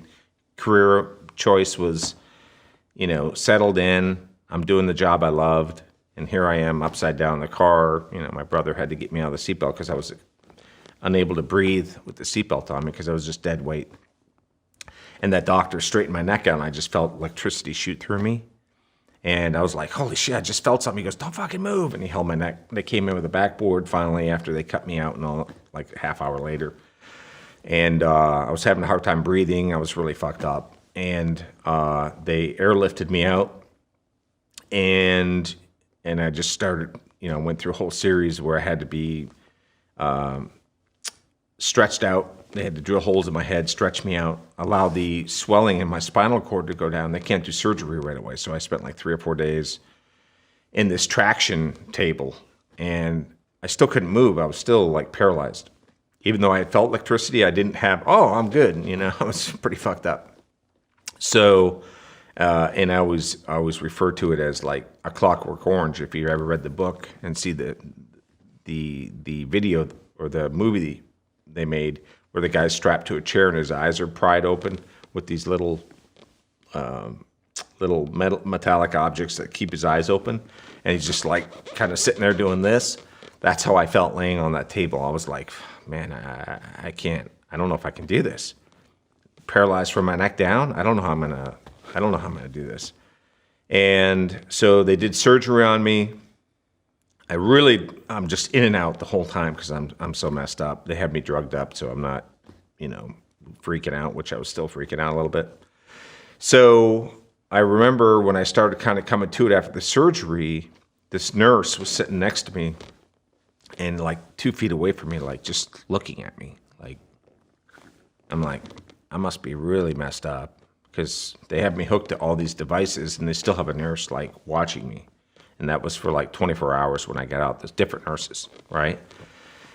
Hadn't drank or eaten anything in a week, you know, and your mouth is dry and you're just like, I'm like, I need something. I got to have something to drink. And he's like, I can't. He had a little sponge lollipop thing. Like it was not even wet. It was like moist a little bit, right? So I'm chewing on that thing. And so progressing on into a month and I'm just like, how can I recover from this thing, right? And I'll tell you this, so, and you're going to understand this, I mean, obviously being with the teams and other people that have high stress threat environments that they're in a lot, you become really good at being able to focus your energy and actually overcome these things. And when I was in the car, I had already been through so many life challenging things, right? From being stabbed, shot at, run over with a car, major fights, all these different death scenes you've seen, right? And there were moments when I was going to panic, like literally I'm paralyzed and you're like, you're fine. Just fucking suck it up. You're going to be fine. Keep it together. And then you'd lose it a little bit. I would lose it and then come back and like, don't be such a pussy. Just relax. This is all going to work out. You're going to be fine. No, you're going to fucking die. I was having this thing in my head, but in the end, looking back on it with clarity, total clarity, and this was, 24 years ago, my ability to mitigate in my mind and to have the mindset of not only am I going to live, I'm going to return back to my job, I'm going to walk again, I'm going to do whatever it takes to go back to my life, and I'm going to make it happen. And that carried through. I was in the hospital from the first time that I stood up to the first time I took a step. they brought me into this room, and I couldn't even use my legs, and they had to lift me up, and I'm kind of like, you see people where they're just kind of like flopping around, and you could see their wrists. I was the same way. And they were like, yeah, I don't know if this dude's ever going to recover from this thing. And I was like, I didn't even fucking hear what they said. I'm going to fucking recover. I'm going to walk again. I'm going to use my arms again, and I'm going to go back to that job that I love. I'm going to be there for my family. And I think that's a trait that you see in many people from our field. And I say our field in general. We're high risk, high threat, high stress fields. We're really good at being able to focus. And if you're not able to focus that, you're going to go off the deep end. And that is the balance between being that high level person that does crazy shit in their life, does the work, and is able to overcome. Because when you go off those rails and you go into that left field, they do that with the same intensity. And so my goal was to keep it within the lines. You know what I mean? Man, that's brutal. How long were you paralyzed for? It was almost a month. They tried to get me into rehab right away, but after surgery, the pain is so intense. I got 3 plates and 12 screws in my neck, right? And they had to cut all what's called the facets in the back. So this is the front of your spine, that's the back. In the back, you have those bones that kind of go in the back. You don't really see them, but you kind of feel them when you put your hand down the back of your spine. They had to cut 3, 4, 5, and 6 all off because they were all crushed in the back, and round all those bones and polish them so that it wouldn't cut me, it wouldn't damage the internal muscle of what I had back there. So, I had a lot of trauma. With the plates? No, they took out a disc that was totally crushed and useless, and they fused C5 and 6 back, and then they put the plates in the front and the back. And when they replaced in the front, I couldn't talk and I couldn't swallow for a while because it creates trauma when they move this. If you're going to a planned surgery and you might have something that's maybe a genetic issue and they have to remove a disc and you go in, it's all planned, it's all cool, you go in, the doctors do their thing, it's different. When you go in as a trauma patient, you have extreme trauma, it's a very different event. So it's not like the smooth kind of like I'm gonna go in, I'm out, a day later or 2 days later and I feel just great and I had no pain. That wasn't this. It was a very different experience. Yeah. So for a full month you're paralyzed. Was it a slow roll from when you started to get feeling back until how much time transpired between the accident and you were relatively back to normal, or kind of where you are now? So I would say within 6 weeks or so, I was able to just leave the hospital and the care, and I don't have the exact dates like in my, the dates in my head, but it was a good 5-6 weeks. I went to my mother's house. She was living in Minnesota at the time. I was living in Des Moines still, but the doctor's like, you aren't driving, because if you get in another wreck, it's going to kill you. Everything's not solidified. Your bones have to go around all these screws and plates and all this stuff. So I was at my mom's for maybe another month, 3 weeks to a month, and they x-rayed me and they said, okay, everything's forming great. Take the trip back to Iowa, which is a 4-hour trip from Minneapolis to Des Moines. And then I continued my rehab. It was a year before I could kind of return to work, and I had no business going to work, but I had no more time off. I had never taken a day off sick even, so I had all my leave, but when you're out for a year, that's not enough, and people were donating me time. So just so that I understand, the DEA was charging you vacation time for that? Yeah, sick time. Why?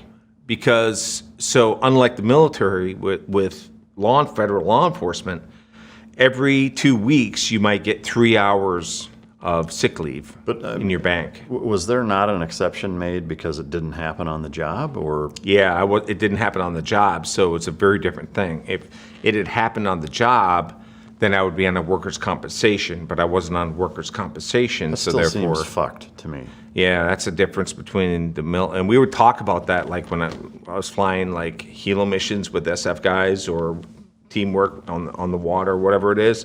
We would laugh if we fucking die, man, you're set, dude, but I'm fucked. You know, we would say that all the time because the distinction is just so different, you know. Man, that's lame. Between them, yeah. But I have to say, my boss, and it comes down to a lot to like local leadership. My boss at the time was a great guy. Totally took care of me. He would come over. He'd even mow my lawn, Wow. you know, because I was just useless. And he would politic to get people to donate me leave. And it got me through to a year. So finally, I had to go back because I just didn't have any more time. And I could barely move, even after over a year of rehab, right? So the doctor, my neurosurgeon, writes me a letter saying I could go back and give it to DEA. And they're like, fuck, you're not fucking coming back. This is bullshit. Like, they're like, we know your injuries. Like, you are not coming back. At the time, they didn't have like the physical reintegration test that they have now. They actually changed that after I came back, where you had to actually go out and physically prove you could come back. They didn't have that. Good thing, because I would have failed it. So when I went back to my neurosurgeon and said, hey, the DEA doctor said, this isn't good. He's like pissed. Who the fuck is this DEA doctor to tell me? I went to, a Cornell or Yale or whatever, and this schmuck went to whatever, Uncle Sam's doctors typically aren't, Harvard graduates, right? He goes, he can go fuck himself, and he wrote another letter. And they sent that in, and DEA was like, oh, shit, how can we refute this? And they didn't. They let me back. So when I went back to work, I walk in to the office, and my boss is there. He's like, how you doing? I was like, great. He goes, yeah, you're a good liar. He goes, I tell you what, I need all this background work done. Can you just sit at the desk and do it? I was like, yeah, sure. He didn't even give me anything. He said, I'll get it to you later. I just sat at the desk for like 6 hours, literally just sitting there like in agony. Like I was in so much fucking pain just sitting there. And then he's like, hey, why don't you go home? We're good for the day. And he just took care of me like that. So it was probably a good 4 to 6 months. They were doing operation surveillance, and I couldn't go out. I couldn't do anything. And he totally took care of me, and I just stayed at the office. I would go during the day to the gym and do rehab and swimming and rehab because I wanted to get back to the job. Yeah. And I wanted to get back to life, right? So I mean, it's great that he took care of you that way. I think it's bullshit that he even had to. That shouldn't even be a thing. But so about a year and a half then, right? Yeah. It was around 2003, roughly, and I remember a quick little vignette about the guys that hit me. So there was one guy, his name Mauricio, and this other guy was a foreigner. So we had an American citizen who was driving at the time. After the accident, they were both drunk. They had pulled over, and this foreigner he was some guy from Africa. I don't know where in Africa. They had switched places, and they drove off to a bar and continued to get drunk there after they hit us. They didn't even stop and check on us or anything like that. A truck driver had got the license plate of the car. Trooper had apparently spotted the vehicle or something. Someone from the bar had called and said, hey, these two jackoffs are drunk, and they're disruptive. And then the trooper saw the vehicle. They arrested these guys, right? So what happened was that they had used a fake name. The one guy, the American guy, had used one of his 300, I was told, one of his 300 alias names, right? The African guy bonds out because he didn't do it. He wasn't driving during the wreck, but he had assisted in escaping right afterwards. And when I had gone back, just before I had gone back to Iowa, I had a lawyer because they had been drinking at a big establishment, big restaurant chain. I won't say their name, but it was a very, very big chain. And he said, hey, we're trying to get this guy that was the accomplice. My investigator can't find him. I was like, really? I said, I'll find him. He goes, dude, you can't even fucking barely walk. I said, give me his shit. So he gave me the name of his girlfriend, gave me the name of him. And I called the girlfriend. And I'm like, hey, this is so-and-so. He fucking owes me money. If you tell me where he's at, I'll fucking give you like 20% of the money or whatever that I get from him that he owes me because I know you have kids with him. She goes, yeah, you tell that motherfucker I want. Okay. And he's at the Galtier Towers in Minneapolis. but I don't know exactly what apartment, but that motherfucker's hanging out at the Galtier Towers. I was like, okay, cool. Hang up the phone. With my neck brace, walking like Frankenstein, I had my fucking big plastic brace on. I get in my mom's car. I drive to the Galtier Towers, and I sit in the lobby. They had this fucking nasty couch in the lobby, and they had 2 elevator banks. One elevator. And I sat in that chair for 2 days waiting for this fucking guy. I had a picture. So I had a 38 I used to carry on my leg. Whiskers, I call him. Whiskers was my backup for years. 640 Smith, hammerless. Well, internal hammer. And I had a hoodie on because I had the fucking neck brace. And I put the hoodie on. So I'm sitting there in this chair like in pain. Like literally I would piss, come back. Piss, come back. And so the next morning, guess who I see? I'm like, that's fucking him. He walks to the elevator bank, presses the button. So I get up and I'm like, and I had whiskers inside of my hoodie. And I had, because I was fucking defenseless. I'm like, literally, if he wanted to like fuck me up, he'd fuck me up. So I have whiskers like this, and I tap him on the shoulder. He turns, he looks at me, he's like, I go, yeah, motherfucker. I said, you've been avoiding the investigators. Look what you fucking did to me. I put the hood down, took off the brace, and then he looks down and sees the gun, like, I wasn't threatening him, but I was waiting to see if he's going to take a swing or do whatever he's going to do, right? And I would have lit him up because he would have killed me, And I said, you need to talk to the investigator. He goes, he had a really heavy African accent. Okay, I talked to him. He goes, give me your number or something, right? And I'm like, no, you didn't talk to him right fucking now. Get on my cell phone, flip phone, or whatever it was. I called the lawyer. I said, I got him. He goes, what the fuck are you? I said, send the investigator now, because I don't know how long he's going to stay here. He agreed to talk to you. So the investigator came. I said, I'm out. I fucking went home, laid in bed for like 3 days, recovering from the, 28 hours or whatever I was sitting on that couch.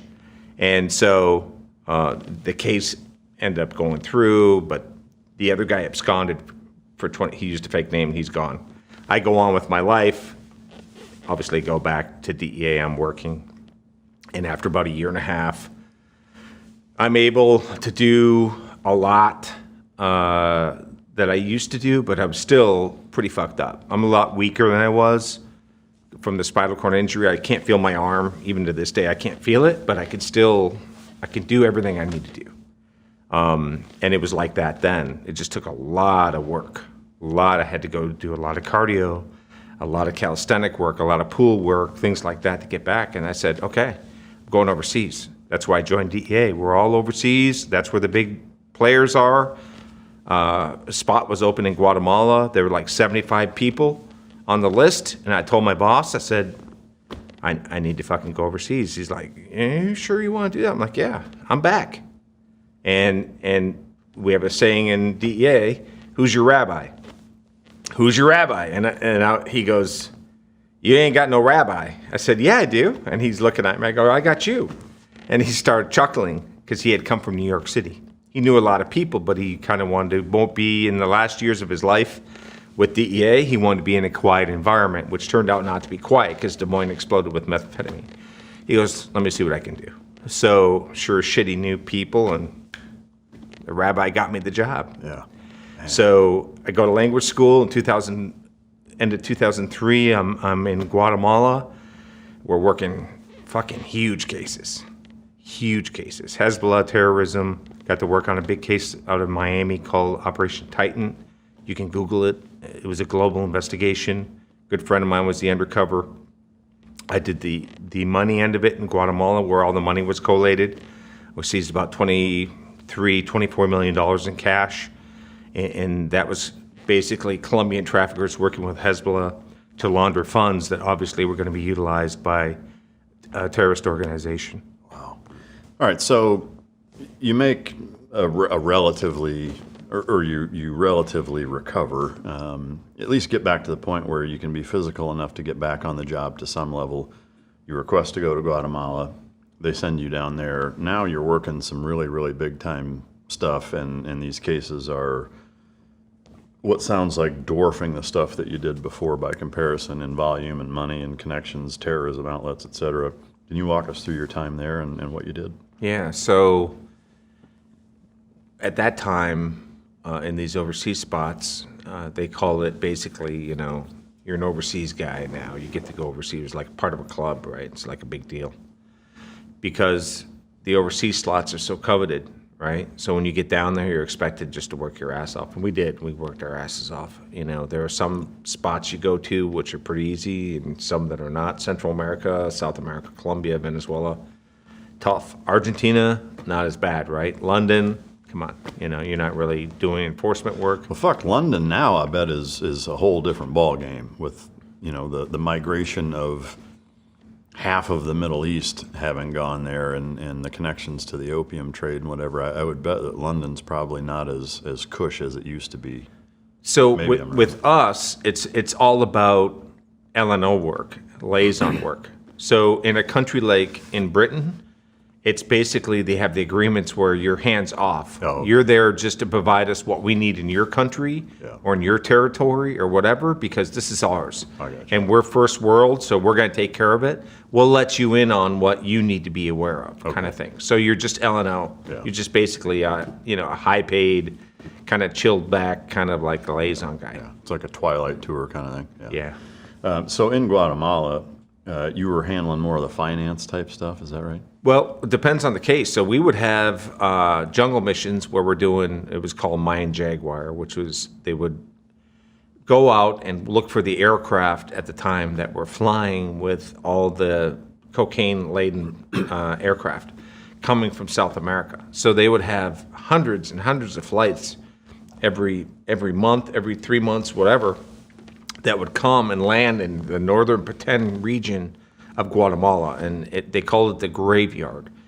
The reason why they called it the graveyard was these planes come in from a source country, for example, say in Colombia. They would move the dope, and this would be a terrorist organization like the FARC, Fuerzas Armadas Revolucionario Colombiano.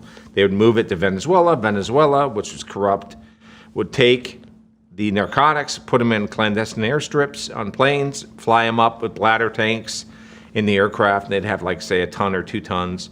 Sometimes they'd fly DC-9s full of like 2 or 3 tons of coke, and they would bring them to this area called the graveyard, and they would control crash land in these clandestine airstrips of dirt, grass, whatever, and then they would unload all the cocaine, bring it to the border. The Mexican traffickers would take it and bring it up to Mexico, to the border with the U.S. and so forth.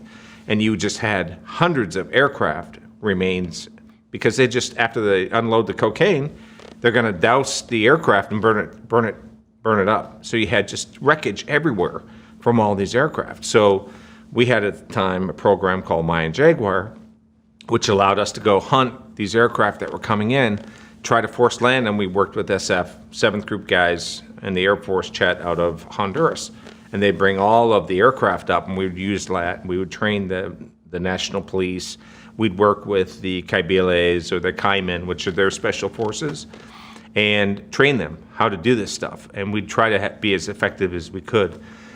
Unfortunately, if you do an operation for 5 or 6 weeks, you would have the word get back to the traffickers, and they would stop flights and so forth. But as time progressed, this is like 2003, 4, 5, 6, 7, DEA and USG deemed it too dangerous to do these operations. They kind of killed it, unfortunately. Oh, wow. Yeah. Is there a story from that window of time in Guatemala that stands out as being the most memorable from a no shit there we were type of scenario? Had a lot of them, but I think one of the most poignant was Operation Titan, where my job was to cover the undercover that was coming from Miami. He was working with Colombian traffickers. The Colombian traffickers were interfacing with Hezbollah, and they were basically laundering money from dope transactions for Hezbollah. Do you know how that works? Like, what's the chain of custody to be able to do that? So you'll have Hezbollah that will be saying, okay, we want to have narcotics to fund what we're doing. Who are we going to go to? Well, we're going to meet in an area where Uncle Sugar ain't going to get us, Uncle Sam. And we're going to make that in Guatemala. And these Hezbollah terrorists are going to say, okay, we're going to have narcotics traffickers take the money that we have and launder it and give it back to us in cash in a different country or merchandise in a different country or whatever it might be. But they need someone that can launder the funds. And that's where the undercover came in with the DEA undercover. We'll call him Frank from Miami. And what they'll do is they'll throw out leads to different people they know and say, hey, we need someone to launder, say, $20-30 million worth of cash for us. Can you help us? Because we're working with these guys that happen to be Hezbollah terrorists that need money washed from their organization. And because these Colombian drug traffickers handle so much money and they're very adept in handling cash and getting people to wash the money and all these different things, the Hezbollah terrorists in this case were very inclined to go to them and say, can you help us out? So you had the first pairing of a Colombian trafficker, one of the first, and Hezbollah terrorists that were actually working in conjunction with each other. What, I guess from forgive my naivete or ignorance on it, but I mean, if cash is king in most of the world, Hezbollah has $30 million in cash and they're not in the United States. What is the necessity for them to launder that and get it into a different format for them to be able to use it? Why can't they just use it as cash as it is? So you might have a trafficker, for example, like the Colombians, and they will say, we're going to be giving you narcotics or we're going to be taking your money, whatever the case might be.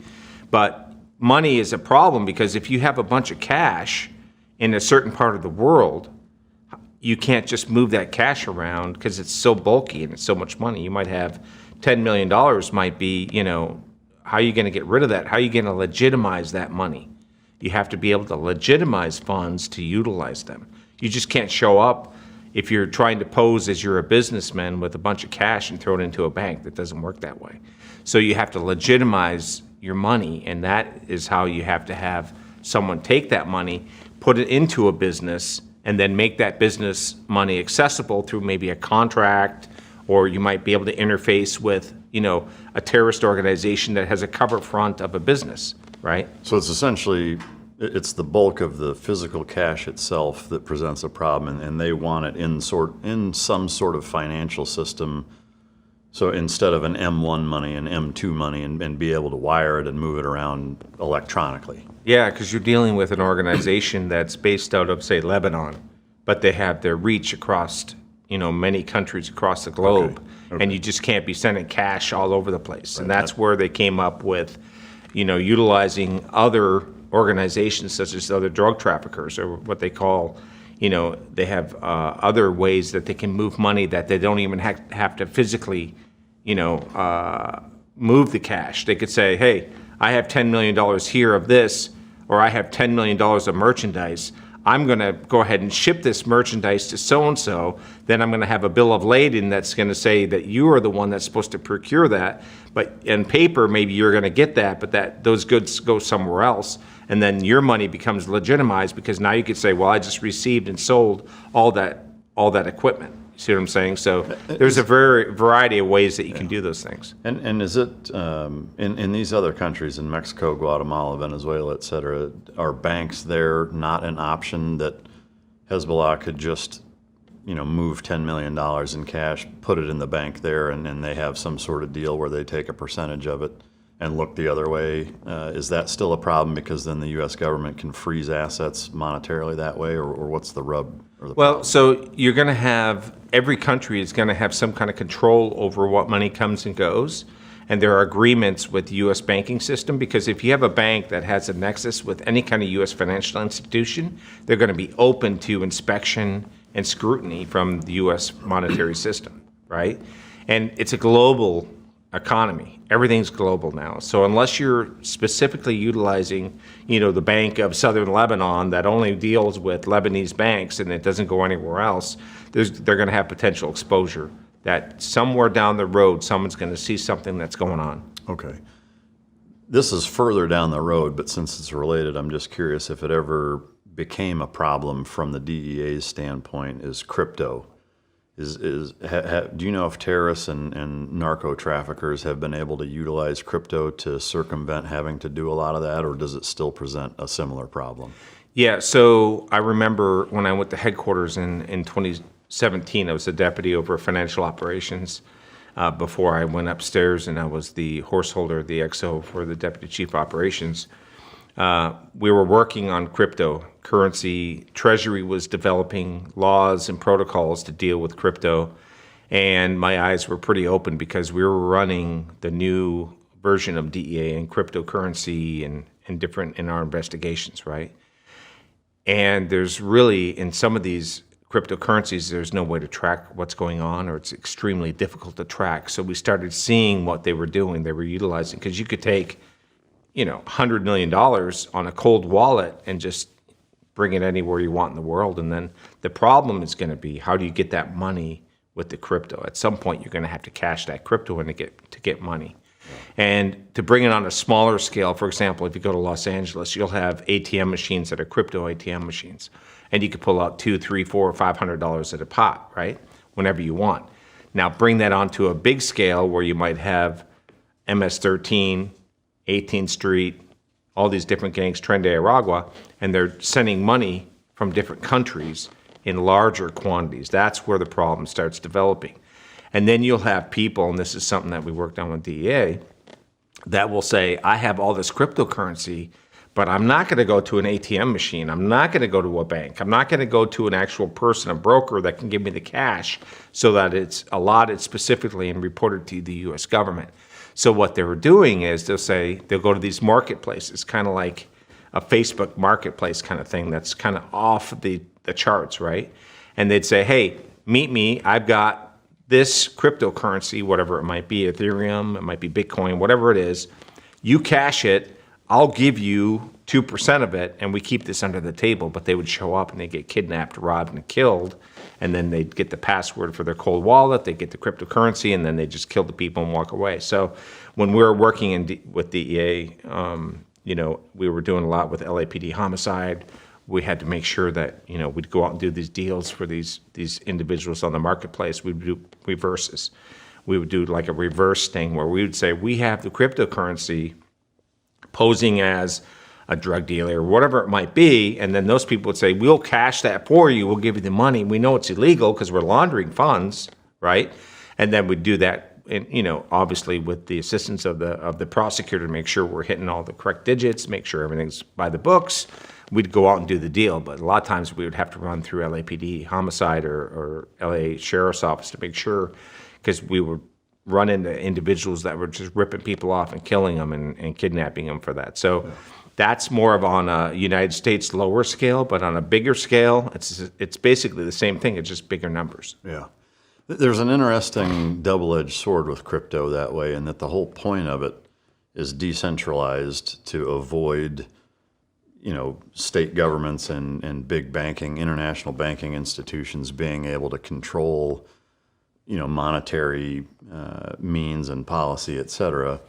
But there's this weird gray area of, okay, great, but that value only has value if you can, pull it out or enter it back into that monetary system. Especially, if you're talking about more than hundreds or maybe thousands of dollars, when you're talking hundreds of thousands or millions of dollars, there's this weird kind of dichotomy to it almost. I'm curious, as we see crypto becoming more and more institutionalized, which again, I get that it's kind of the whole point that it was supposed to be for in the first place, is now getting into this weird territory of the opposite of its original intention. But as it becomes more widely accepted, do you see it playing a bigger role and becoming a much bigger problem for the DEA, for law enforcement generally speaking, to be able to either track or combat funding narco-terrorism and we'll say religious terrorism for that same reason? Yeah, so DEA is way ahead of the curve on that. Every division has a cyber unit. So they have guys and gals that are actually out there doing cryptocurrency investigations all over the country. Look, hard work, discipline, and showing up for the people who count on you, those are values I live by. But not getting solid sleep was wrecking me. Beam sent me their dream powder to try out. I took it because I was ready to fix my sleep. First night, I was out cold. No midnight wake-ups, no groggy morning fog, just real restorative sleep. Dream is packed with clean, science-backed ingredients like reishi, magnesium, L-theanine, apigenin, and melatonin.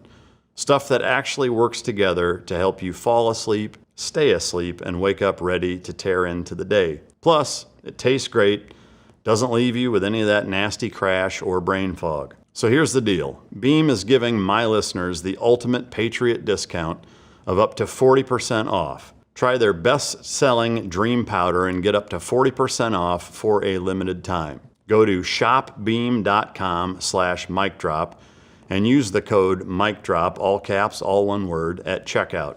That's shopbeam.com/MicDrop and use code MicDrop for up to 40% off. Sleep better, wake up stronger, and show up ready for your family, your work, and your country. Because when you're well rested, you're unstoppable.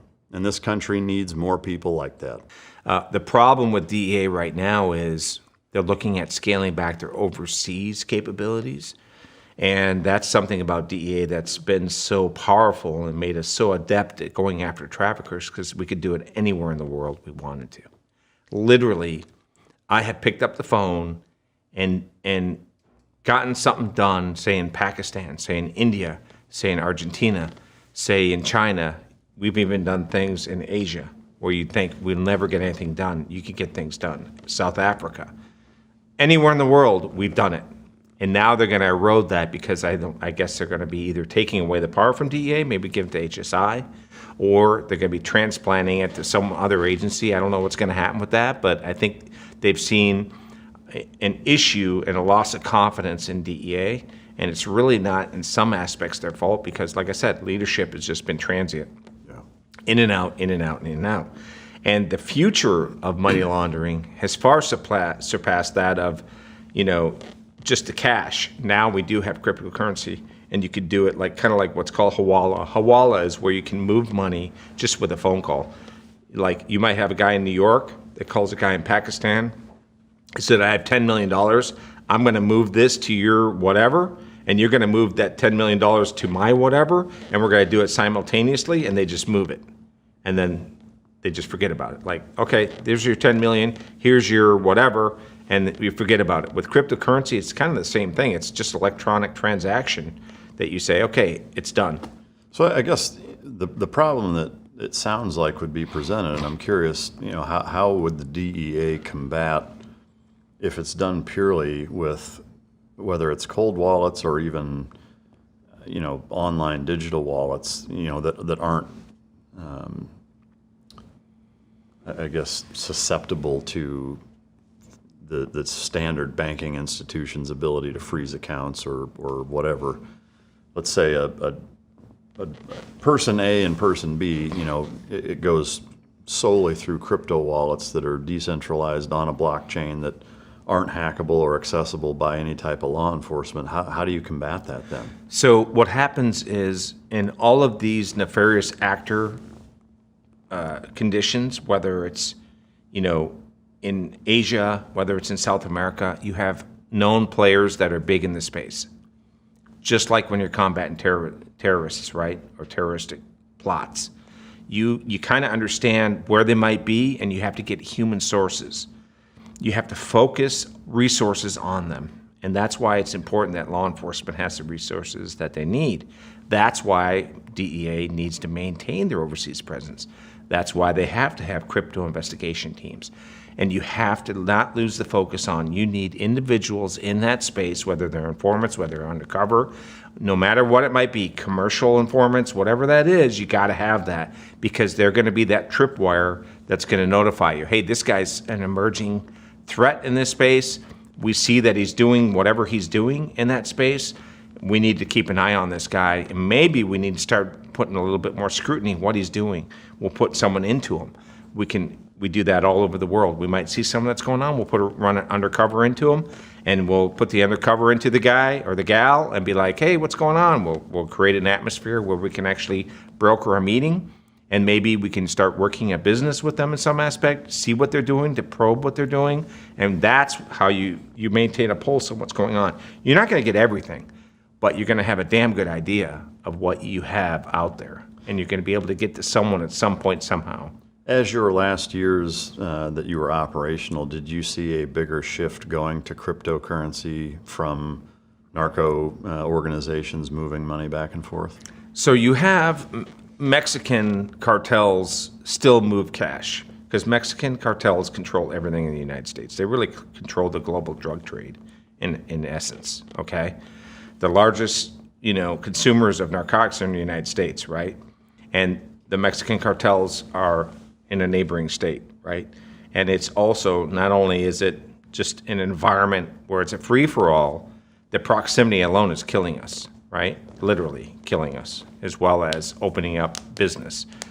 So they still have lots of cash that they have to move back to Mexico.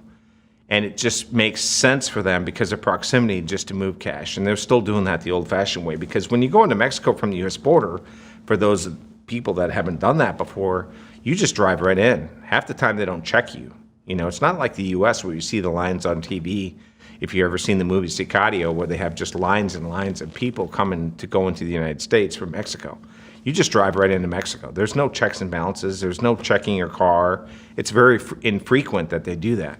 So all you got to do is get your tractor trailer with 10 or 15, 20, $30 million in a hidden trap into Mexico, and it's one of 50 million vehicles on the road at that time, right? So, that they're still utilizing that. But when you look at the global trend of what's happening around the world, because traffickers are businessmen, we've come a long way from Pablo Escobar and the Cali cartel. Now we're dealing with this new technology. We're dealing not only with the technology, but we're dealing with a younger group of individuals that are trafficking. And they're the ones that are saying we have social media, we have cryptocurrency, and it's a trend that, is evolving as the generation of old goes away and the new one comes up. So it's very possible that you could see a big shift towards utilizing cryptocurrency in the narco space in the future, but as of right now, it's still pretty heavily dominated by cash. Yeah, you still have cash. Yeah. But I mean, there's no doubt that cryptocurrency is alive and well and heavily used, but we have such a saturation of narcotics money out there that, there's plenty to go around. Yeah. You mentioned Sicario. I'm curious whether it's, Hank's character in Breaking Bad, the Narcos series, Sicario, whatever. I mean, is there a movie or show series from your perspective that does the best job at getting it right, portraying a DEA agent's career and lifestyle? If you look at the old movie called Traffic that came out maybe around 2004, it's a pretty good depiction in some sense of things. And then you look at elements of Sicario. When I was assigned to the CIA, how in the movie Sicario they had the FBI agent that was kind of like the FBI agent was there just to kind of facilitate having a law enforcement officer present so they could do these operations. That's kind of how it was with me in the CIA, because you have to have a U.S. law enforcement officer present with CIA when they're doing things in the United States and certain law enforcement functions, right? So that in that aspect, I kind of understand, what's going on with that. I think when you look at overall police work, probably the greatest movie that ever depicted law enforcement officers is going to be the movie Heat. Yeah. Detective Bureau, these guys, robbery, homicide, and what they're doing, that is probably, I think it was Michael Bay. Well, yeah, what's interesting is tactically on the bank robber side, it's one of the best movies ever made for shooting, moving, communicating in a realistic way. And, whoever did the technical advisory work for the actual bank robbers was absolutely dialed the fuck in, Yeah. On the flip side, is there a worst depiction, in your opinion, like the most ridiculous? I mean, Barney Fife is probably, I guess from a DEA standpoint, not just from a DEA. Yeah. You remember the movie Con Air? Yeah. And the opening scene, the DEA guys always get schwacked first, and freeze DEA, and you think he whips out like a little 5-shot or something like that, and they let him up, and he's dead. That's probably like the worst case scenario.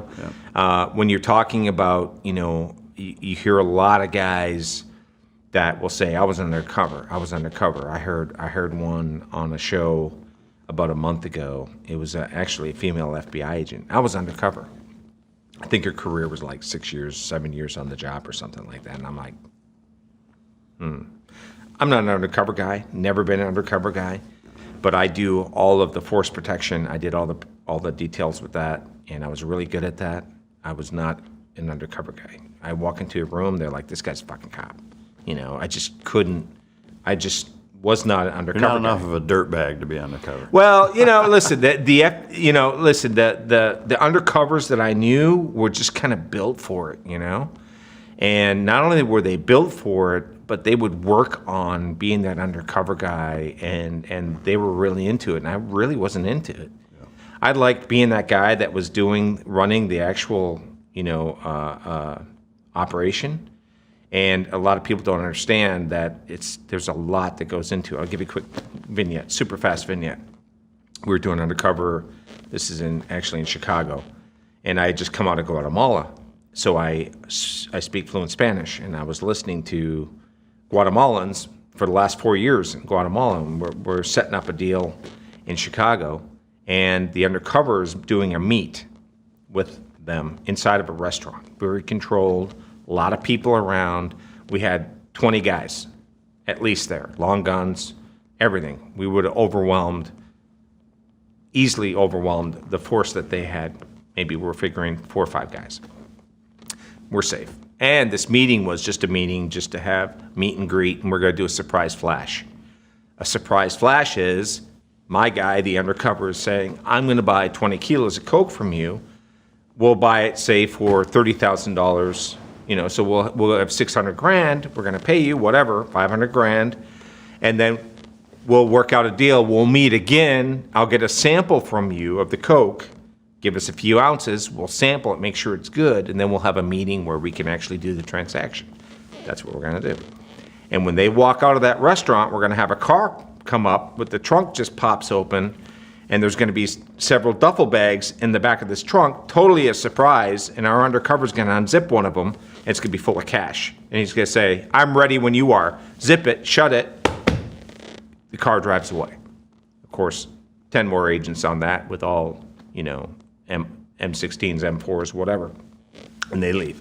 And then the guy's like, oh shit, this guy's got the fucking money, right? But it's still controlled.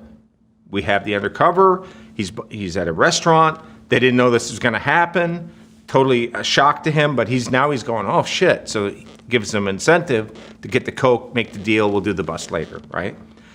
So while he's in the restaurant, I see some cars moving around the parking lot.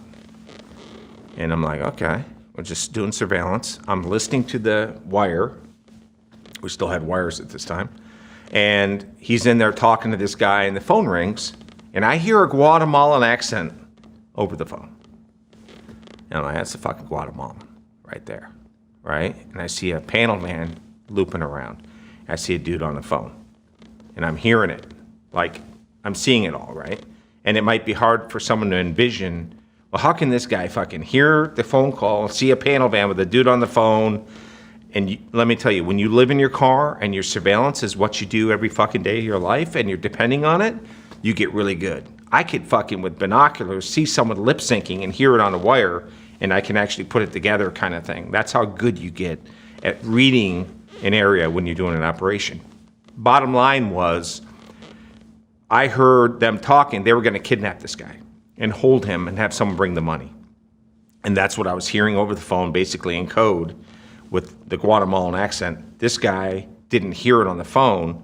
I heard it on the kel or the wire because it's all amplified in our system. He didn't have that luxury, right?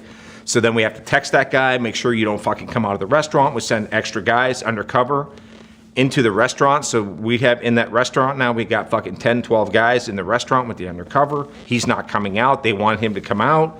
He's not fucking coming out. He goes, no, I'm waiting for someone else. We're going to have a woman undercover go in with him to meet him, and we're going to overwhelm this place, and they're not going to have an opportunity to kidnap. We ended up having to go and get the van, get these guys who all had guns, and we're going to kidnap them. So when you're talking about undercover operations, there's many important facets, not just the undercover, but in order to keep that undercover safe, you have a lot of backup safeties, and the force protection involved becomes very, very important. That's fascinating, man. I mean, it's like a scene out of a movie. It's like so well orchestrated and well thought out. And I'm sure a lot of those lessons have been learned in blood. Yeah. But man, that's incredible. All right, so you did your stint in Guatemala. Did you go to Chicago after that? Yeah, I had gotten a divorce in Guatemala. My kids were in Chicago, and I said, I want to go to Chicago. The only way to get there at the time was to promote. I really didn't want to promote. I really didn't want to go to Chicago. There's a saying in DEA, don't go to Chicago if you're not from Chicago. Same thing in LA. Don't go to LA if you're not from LA. There's certain places you don't go if you're not from there. Why is that? Because the environment there, like in Chicago, if you're not from Chicago, you don't belong in Chicago. Like, you're not from here, don't come here. It's kind of like all the agents there, not all of them, but many, they're all from there. So, and that's mostly specific to Chicago and Los Angeles, nowhere else? Yeah. I mean, New York is kind of like an exception to that rule because there's so many agents in New York. There's so many different agencies. There's so much going on in New York that it's just more accepted, I think. And people come and go and they get forced into going to New York.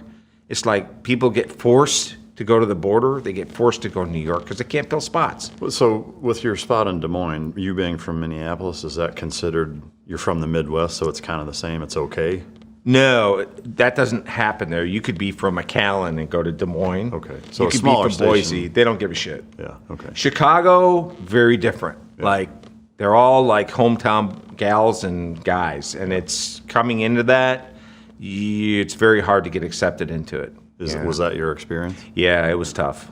And so how long were you in Chicago? I was there for about 3 years. And scope of work there, obviously you just told the story of the one undercover thing, Yeah. but generally speaking, what did you do there? It was fucking running and gunning every week.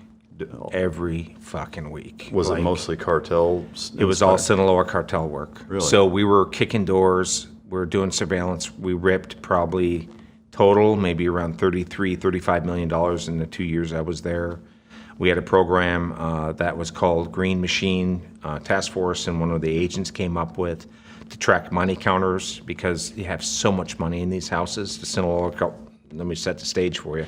They'll come in, they set up their drug distribution networks, they set the transportation logistics management, sending the money back to Mexico, and they put traps or clavos in vehicles, vans, aircraft, they'll put trailers of trucks, different cars, minivans. They put a trap in anything that'll hold money, okay?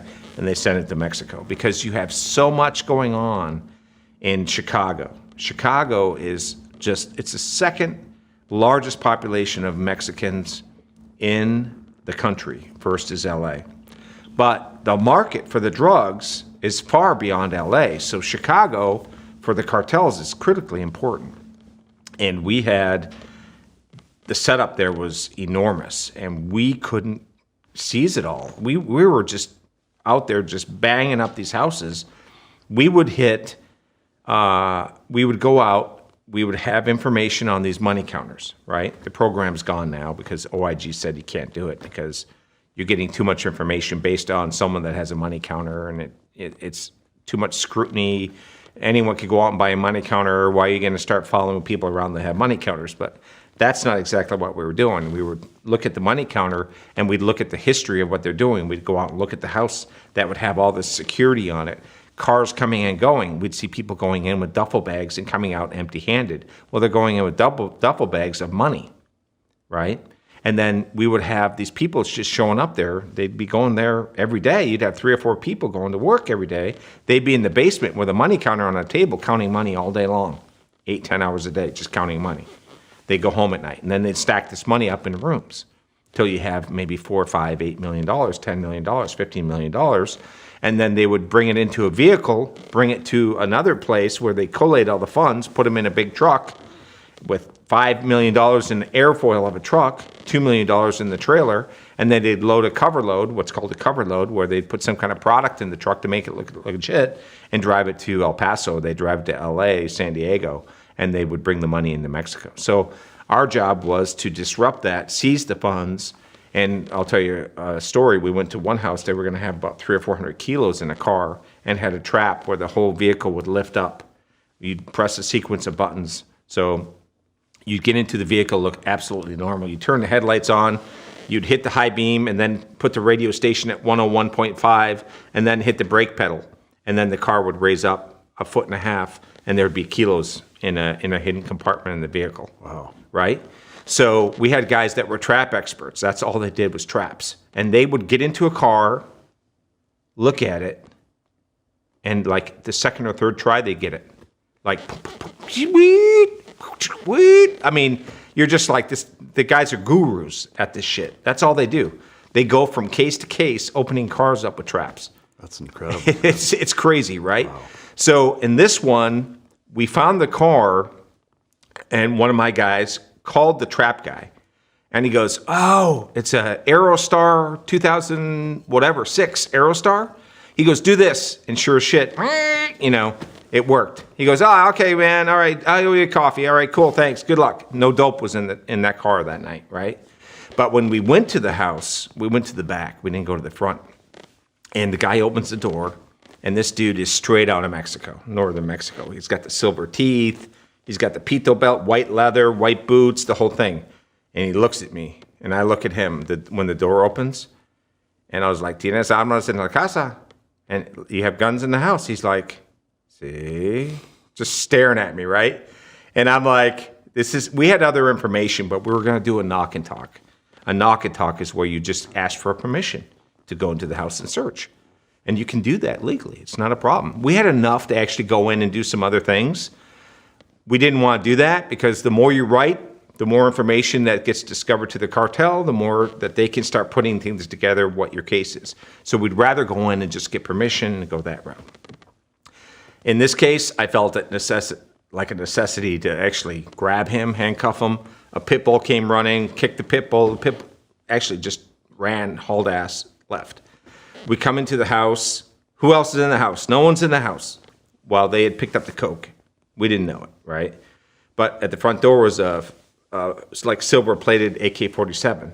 And what I found out later was the guy was told, if someone comes to the front door, just fucking spray them to the front door. Well, we came to the back because it was just a stash house. There was just supposed to be cash and dope there. Not at the same time, but they'd alternate, right? Sometimes the dope would be in there in a car. In this case, I think we found maybe $1 million or something like that.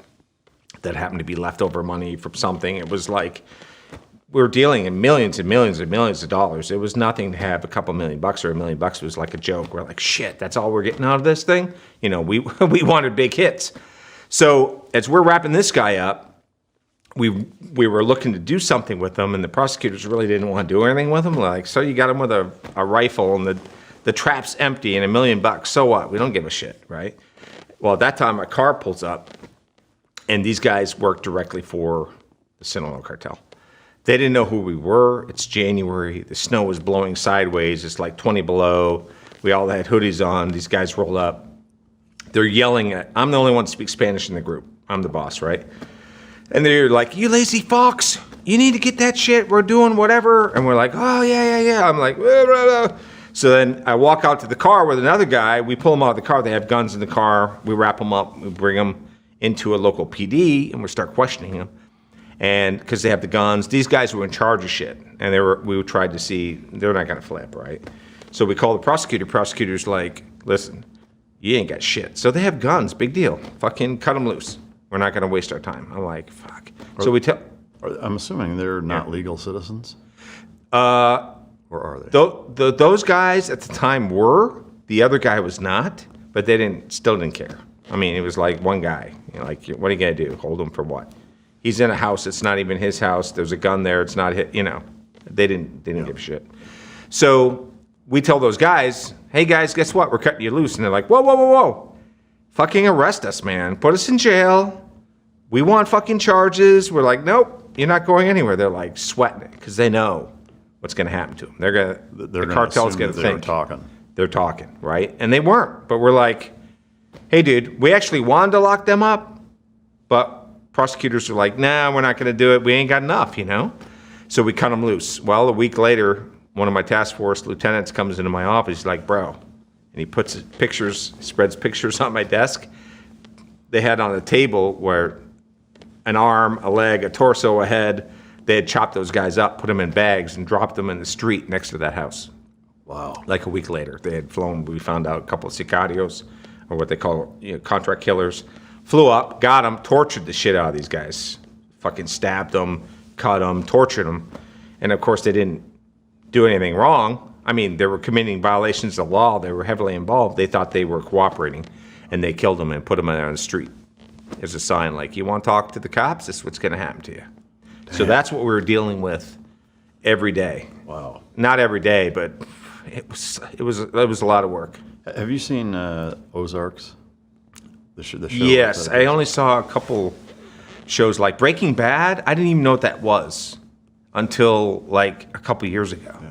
I mean, the depiction of the cartel involvement and the cross-border, it sounds similar to what you're talking about. Like, it seems like it's probably an accurate depiction. Maybe it is, maybe it isn't. But I am curious, with that amount of money, specifically the money, I mean, the drugs, I don't have as big of a question on, but the money, like, what's keeping all of the different middlemen honest with skimming a little bit off the top? I mean, obviously there's an inventory component where if the cartel knows they sent X number of pounds of whatever, that they should be getting this amount of money out of that, but there's, shit gets busted. Mm-hmm.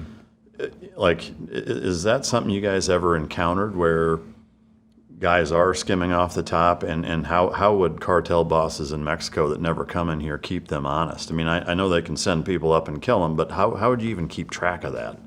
For example, in Chicago, the biggest level drug trafficker in Chicago at that time for the Sinaloa cartel, working with Sinaloa cartel, were the Margarito twins, okay? You have Jay and he was running basically for the cartel up there, directly talking with Chapo Guzman. And these guys were moving hundreds of millions of dollars of cocaine for Chapo Guzman. So in each area of the country, you're going to have like the big level guys that are supervising their crews that were working on behalf of being sourced by the cartel. If there's a consistent loss or there's suspicious loss activity, you're going to be in the body bag chopped up like these guys. And everyone knows it. You don't fuck around with that. If you play a game with that or you try to pinch off money, you're going to die. And they know it. It's that simple. Do you know, how, like, all of those middlemen, are they compensated well? Like, are they making good money? Yeah, they make good money, but, they're living like savages. Yeah. You'll go into a high-level guy's house. We've done it before. And the sink's full of fucking rotting food. They'll be driving a, $100,000 pickup truck that's just covered in dirt and mud and nasty and cigarettes and blunts. And, they're not living like a good, clean kind of lifestyle. They have all the money in the world for all the food and all the women and all the booze and all these things, but they're not living like a high-level person would live. Right. Even when you look at what happened with Chapo Guzman, he wasn't living like some high lifestyle. He had some designer shirts and stuff, but he's still living like a savage out in the middle of nowhere, surrounded by shitbags. You know what I mean? I mean, so what's the point? Well, it's the power and the greed. It's the ability to tell people what to do, to have that purpose in where you're directing an organization that is massive with the power to tell people, you're going to do this and you're going to do that, and you're going to have all the money you need, but you're not really going to live or upgrade your lifestyle per se. You're going to still be in Mexico. You might have nice things. I mean, when you look at Pablo Escobar back in the 80s, right, and before he was killed, he had the zoo, he had all these really nice things, but in the end, he really had it all burned down in a matter of a couple of years. Yeah. And, he got to the point where he's burning money to, while he's on the run, he didn't keep his daughter warm. He was burning rotten money that was rotting, so. That's wild. It's not like they're creating for the most part, and you do have traffickers that do this. Money launderers, especially banking, people in the banking industry and so forth, that do live like a high-level kind of lifestyle, and they have a veneer that's put out there on their businesses and such. But when you look at a lot of the hardcore traffickers and the Colombian traffickers, and especially when you look at the FARC, the terrorists in Colombia and so forth, they're in the jungle. Yeah. They're kidnapping people and chaining them to trees and, Yeah, one of my guests I had on earlier this year, Mark Gonsalves, was an Air Force guy that got shot he down. got shot down. Yeah, and I remember spent that. 5 years plus held hostage. He came on the show just a few months ago. Yeah. Fascinating story. But I know you mentioned when you guys seize product, it gets incinerated. When you guys seize millions of dollars of cash, do you infuse that back into the DEA, or what happens with it? So, no. What happens is when we seize money, it's all forfeited to a general DOJ fund. So, typically what happens is there's an equitable sharing that occurs with the task force officers or all the different departments that are on your task force, and that's divided up by how many hours you spent on the case, how much manpower each agency had. And so when you have, say you have $1 million seizure, and you have two task force agencies that both did the equal amount of time, they might each get 10% or 15% of that money, right? So they're each getting $150,000. The remaining $700,000 goes into a DOJ fund that's equally dispersed to different agencies within DOJ. Okay. And that 10 or 15%, that just goes back into that unit's operational budget? It can't go into their operational budget. It has to go into their actual law enforcement, drug narcotics kind of money laundering pot. They have to use that specifically to combat narcotics and money laundering and things of that nature. Would doing an undercover buy fall into that category? Like some of that money could be used for something like that? It wouldn't be that specific money. That money is then taken. It's integrated after seizure, right? Official seizure. It's integrated into their budget. So really, it's not that specific money. It's usually lag time, right? Yeah. But yes, that money then could be used at some point for that again. Same thing with drugs. Some local agencies will take the money and the drugs. For example, if you're going to use you're going to do an operation where you're going to do a reverse with narcotics, and you're going to sell narcotics to someone, and they bring the money, you take them down. They'll use old cocaine from a seizure that a judge is blessed off on after someone has either cooperated or had a judicial closure of their case, and they'll keep 40, 50 kilos around just to go out and do, whatever they need to do that undercover operation. When you guys do undercover buys where you're using cash, is there a vault with cash set aside specifically for that? And I imagine there needs to be several people, not just two-person integrity, but 5 or 10 to make sure that nobody's skimming off the top? No, so we always have a chain of custody with regards of signature for funds. So you always have two people with money or dope. Always have that, right? So nothing could ever be speculated on someone, But then again, if you go and you're going to have, each division, they might only have a couple $100,000 in the safe, right? So you're like, hey, boss, I need to have a $40,000 flash or a $100,000 flash. Usually they can cover something like that. If it's bigger, then they'll go to a Brinks or a Money kind of thing, or they'll get money from another source, commercial source.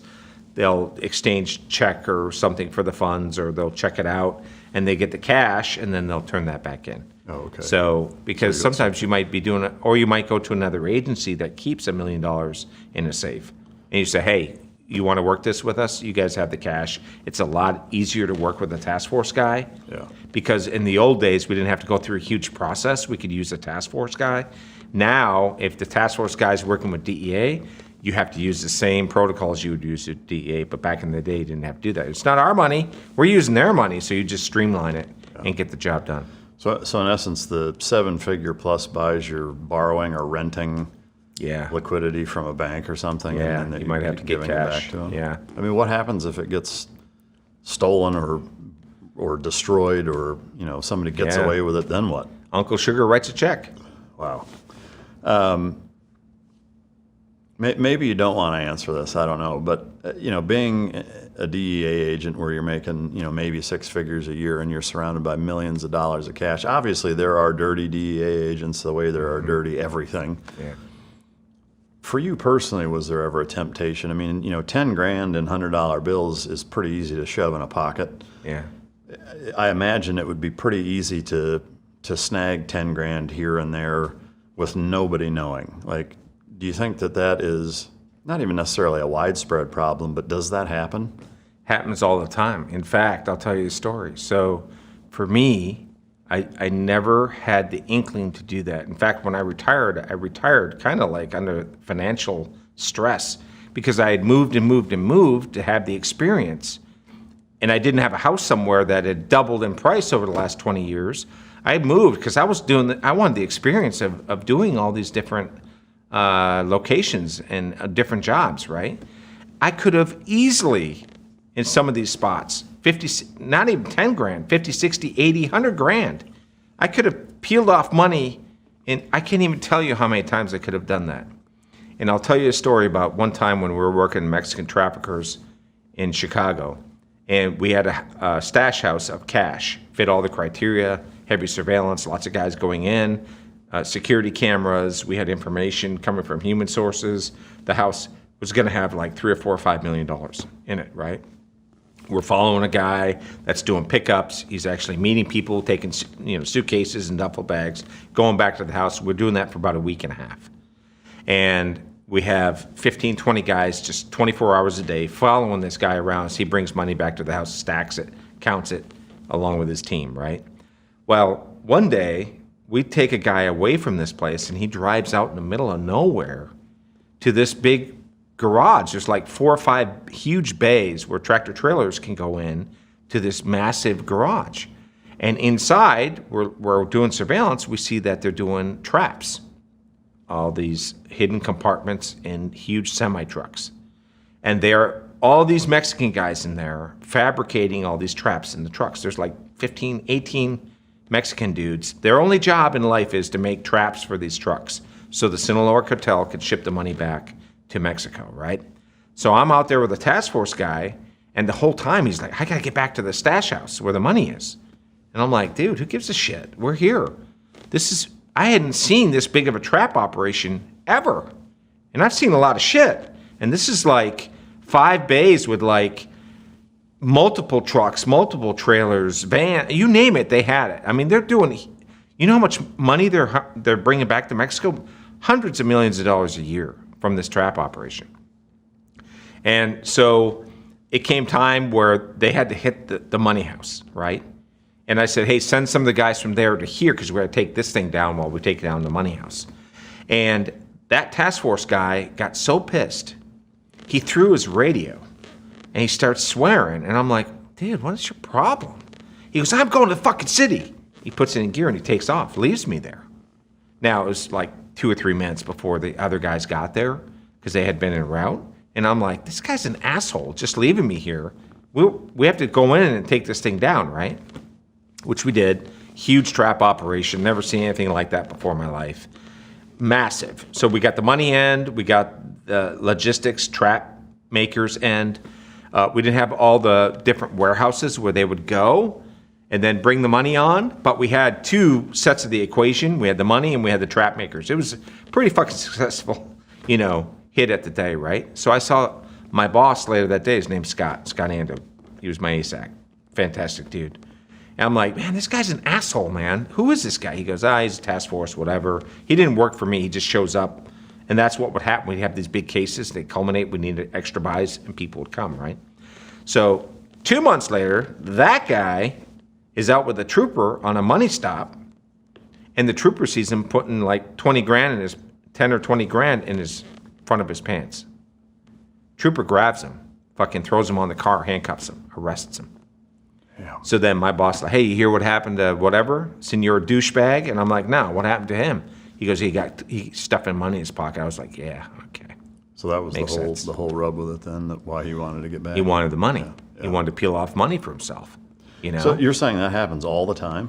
Hey, another time in Chicago, I come up to a house where they were going to seize, it was like $2 or $3 million in the basement, and I fucking run into the house, because you're everywhere. We're all over the place sometimes doing these cases, right?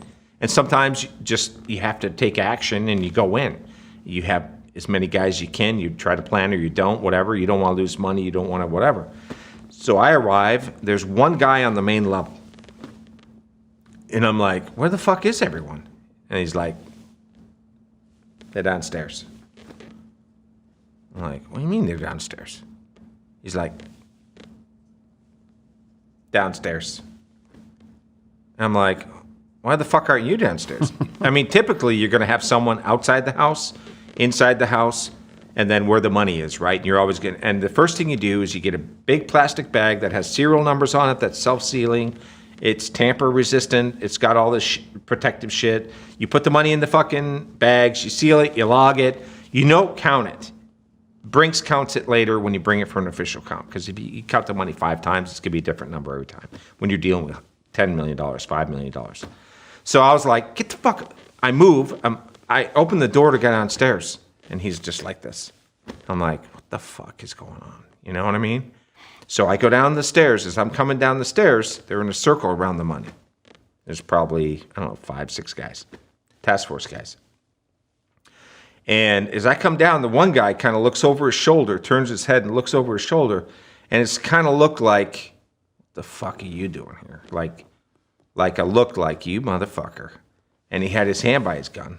And I'm like, I walked right into him, man. And I'm like, I go, I want the fucking bags. Get me the fucking bags. What the fuck are you guys doing down here? I want another guy, and we're going to transport it. Get the fucking bags for me right now. I don't give a fuck. And they were all like, fuck. You see them just like, fuck. You know what I mean? They fucking hated me. And I was like, good, you piece of shit, because you can hate me as much as you want.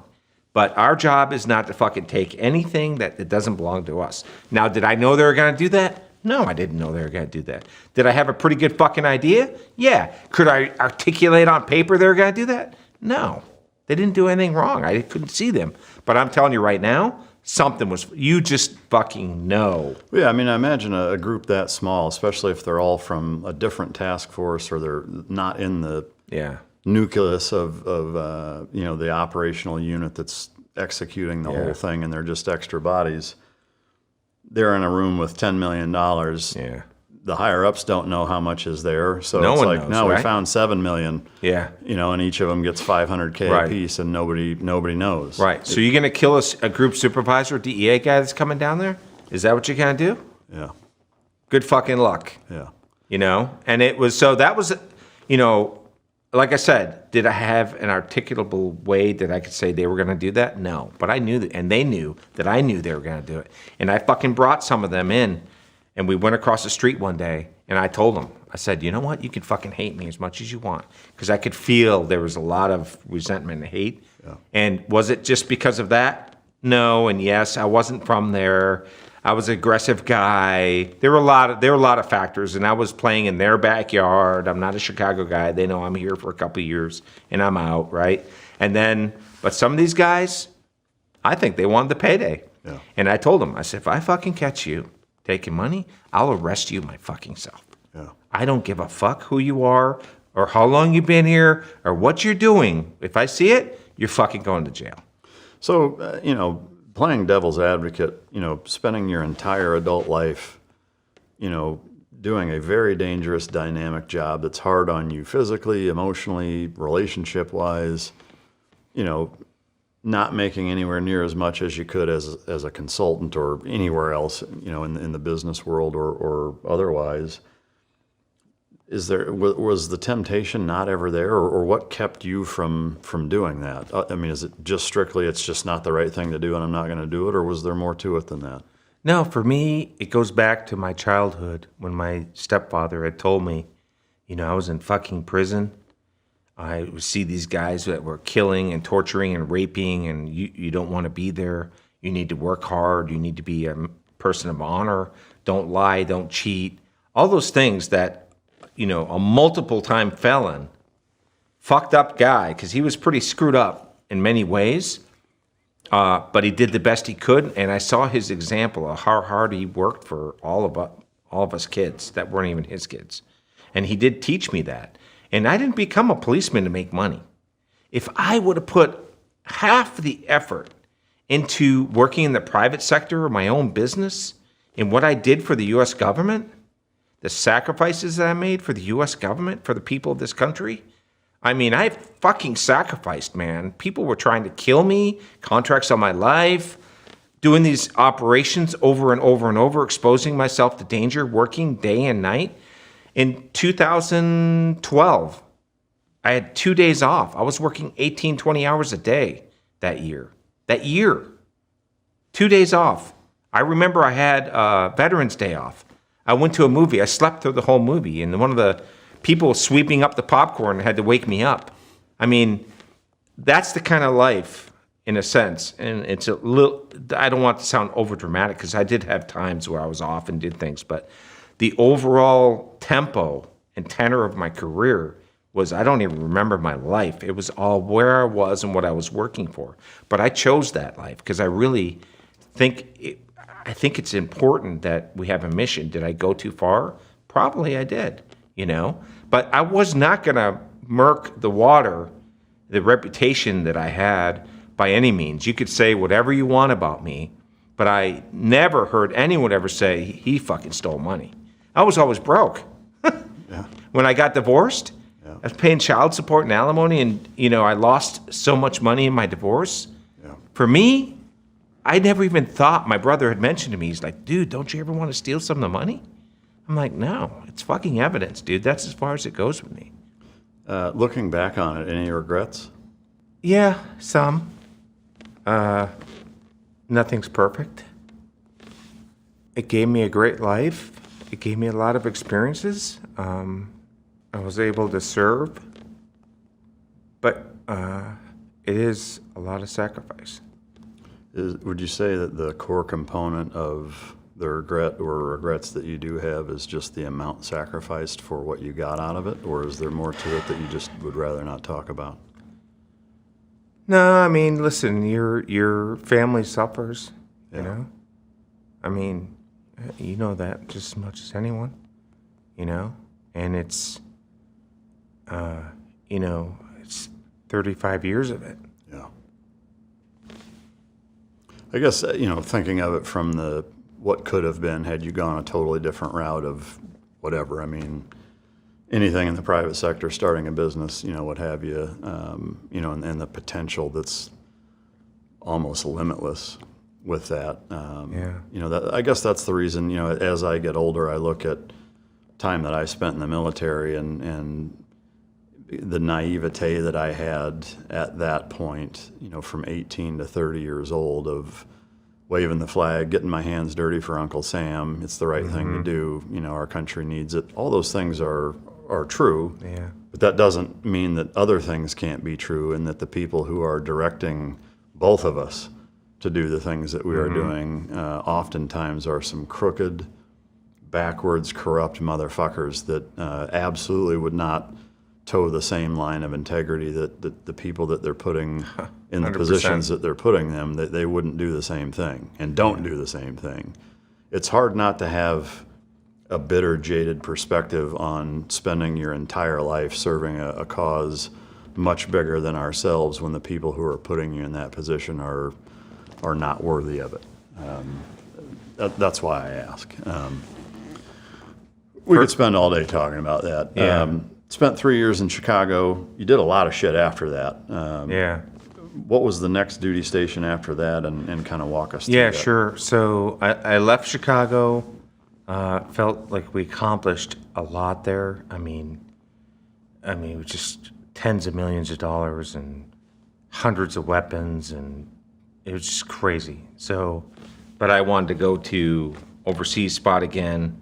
I wanted to do something crazier than Chicago, and Venezuela was open, and Venezuela is just like cowboy land. The office went from like 15 guys, 20 guys, to like 2 guys.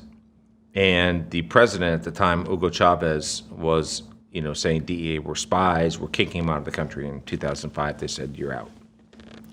Well, this is 2009, right? So I'm having lunch with my boss at the time, Scott, the guy I had mentioned. And I was really broke because I had been divorced, came to see my kids in Chicago, but I couldn't even afford to live.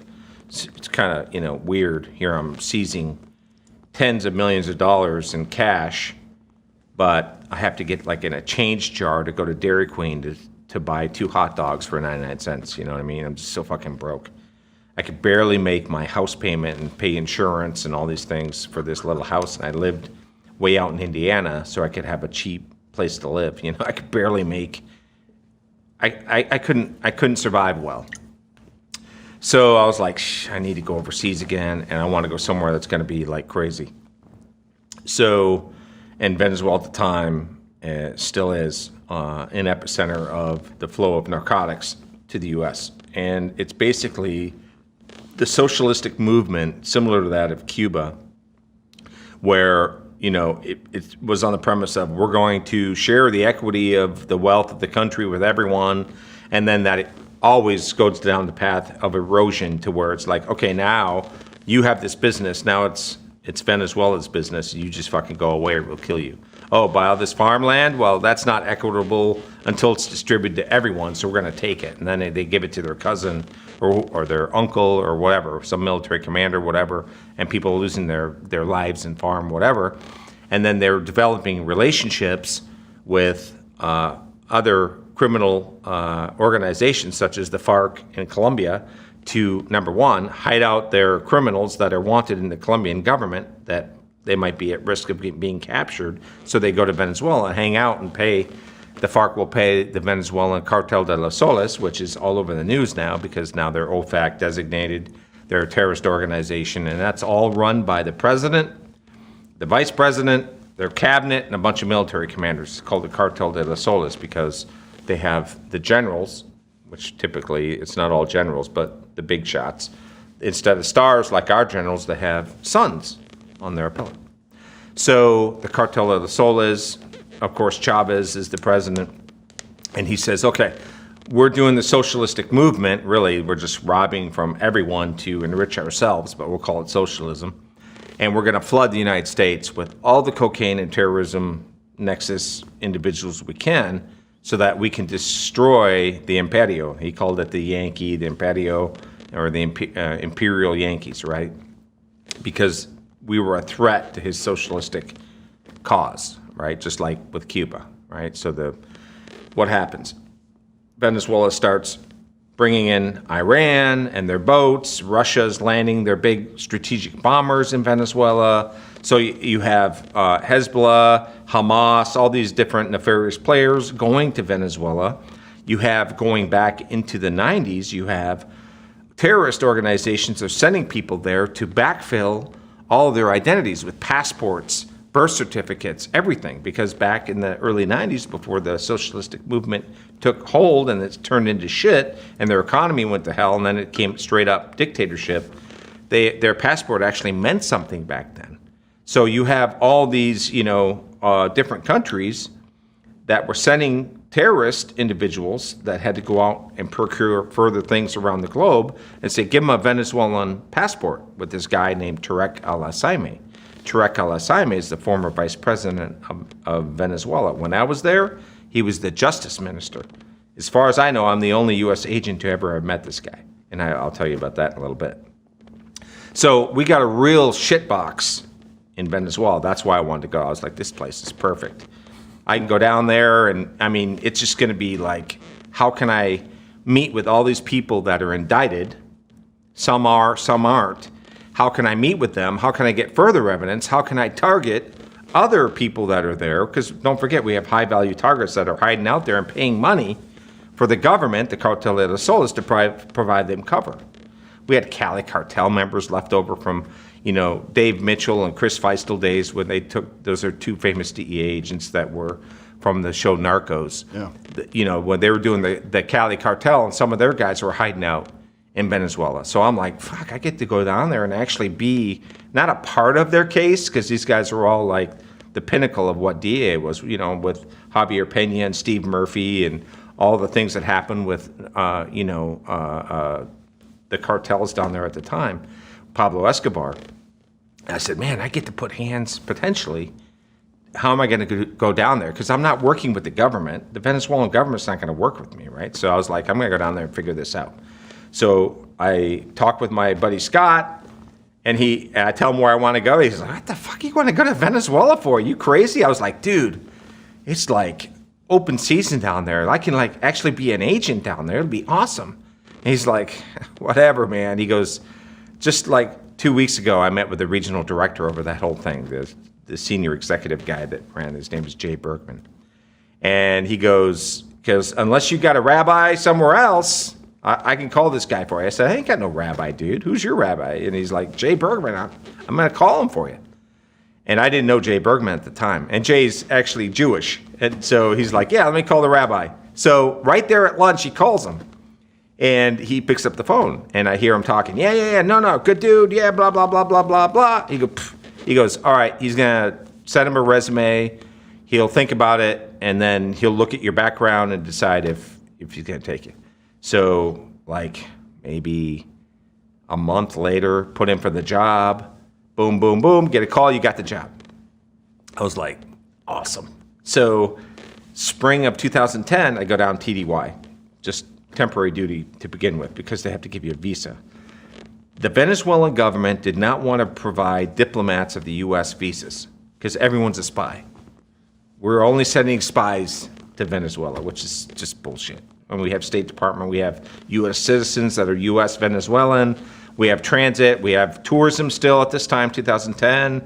We had boaters that were going into the islands north of Venezuela. We have Bonaire, we have Aruba, we have all these areas where Americans go that are close to Venezuela. So, but he knew that he had to kind of pull the Cuban playbook because, F around and find out kind of thing. And he was afraid that the Imperio, the U.S., Uncle Sugar was going to come down hard on him. So he was always paranoid. So when I got down there, I had a visa, and we would do a vice. So they would give a high-level guy like me going down there, I was a country attaché at the time, with DEA, which is like the last guy they want down there, right? And then we would give one of their high-level generals or someone that was of importance or a family member of a general or vice president or whatever a visa, right? And then they would get to go to Gringolandia while I got to go down to shithole Venezuela, right? So when I landed, I remember that weekend, when you land on the ground, you walk in, it feels like you're in North Korea. Murals of Hugo Chavez in his white shirt or his red shirt. He always wore red, communist red, and well, socialist red, because of course we wouldn't want to confuse the two by any means, because the end result always ends up the same thing, right? So you walk in, and I was being followed from the moment I arrived. They knew who I was. They knew I was coming. They had the flight information. They have me in line. A guy approaches me. Hey, how you doing? He's a Cuban guy, actually, because what a lot of people don't know is in Venezuela, they have a lot of Cuban intelligence personnel that act as a buffer and a protection to the higher level Venezuelans that are working in conjunction with the Cuban government. It's like a backstop. So if you have a traitorous Venezuelan, a Cuban will be there watching that official from Venezuela to ensure that there's no funny business going on, because nothing can, break the Venezuelan, creed and moral. Everyone's got to be on the Venezuelan team. If they smell a rat, the Cubans will, sniff it out. Make sure to sniff it out as well. So it's always double backed. So he's talking to me. What are you doing here? I was like, come on, dude. He smiles. I said, listen, I'm just going to the embassy. Here's my diplomatic shit, So we get in the car. Fast forward, I'm getting briefed on everything that's going on in the country. It's a lot. It's a fucking lot of shit. I'm going to go to the mall on the weekend and get a cup of coffee. So I'm in my armored car. We had Land Cruisers armored, like level 3, kind of worthless, really. Just fucking shoot the engine. You're going to be, burned up in a matter of minutes and then smoke you out of the car or whatever. But it was something for like a street level crime. Go to the mall. It's Sambil Mall, which is like millions of square feet. It's huge. They have a train station in it. It makes the Mall of America look like a church steeple. I mean, it's just massive mall. And I walk in and I hear just a crowd just going nuts. And it's the World Cup. And it's Ghana against the United States. So I walked to this rotunda area. It's like maybe 5 or 6 stories tall. Kind of like the old embassy suites, where they have the rooms on the edge. Well, all the stores are on the edge, and it's all empty in the middle. And so I walk in, and they're all like, "Down with America," basically, in Spanish. And "Patio fuera," all these things, not voting, but chanting for Ghana, and "Down with the U.S." And I was like, wow. But it was just a roar.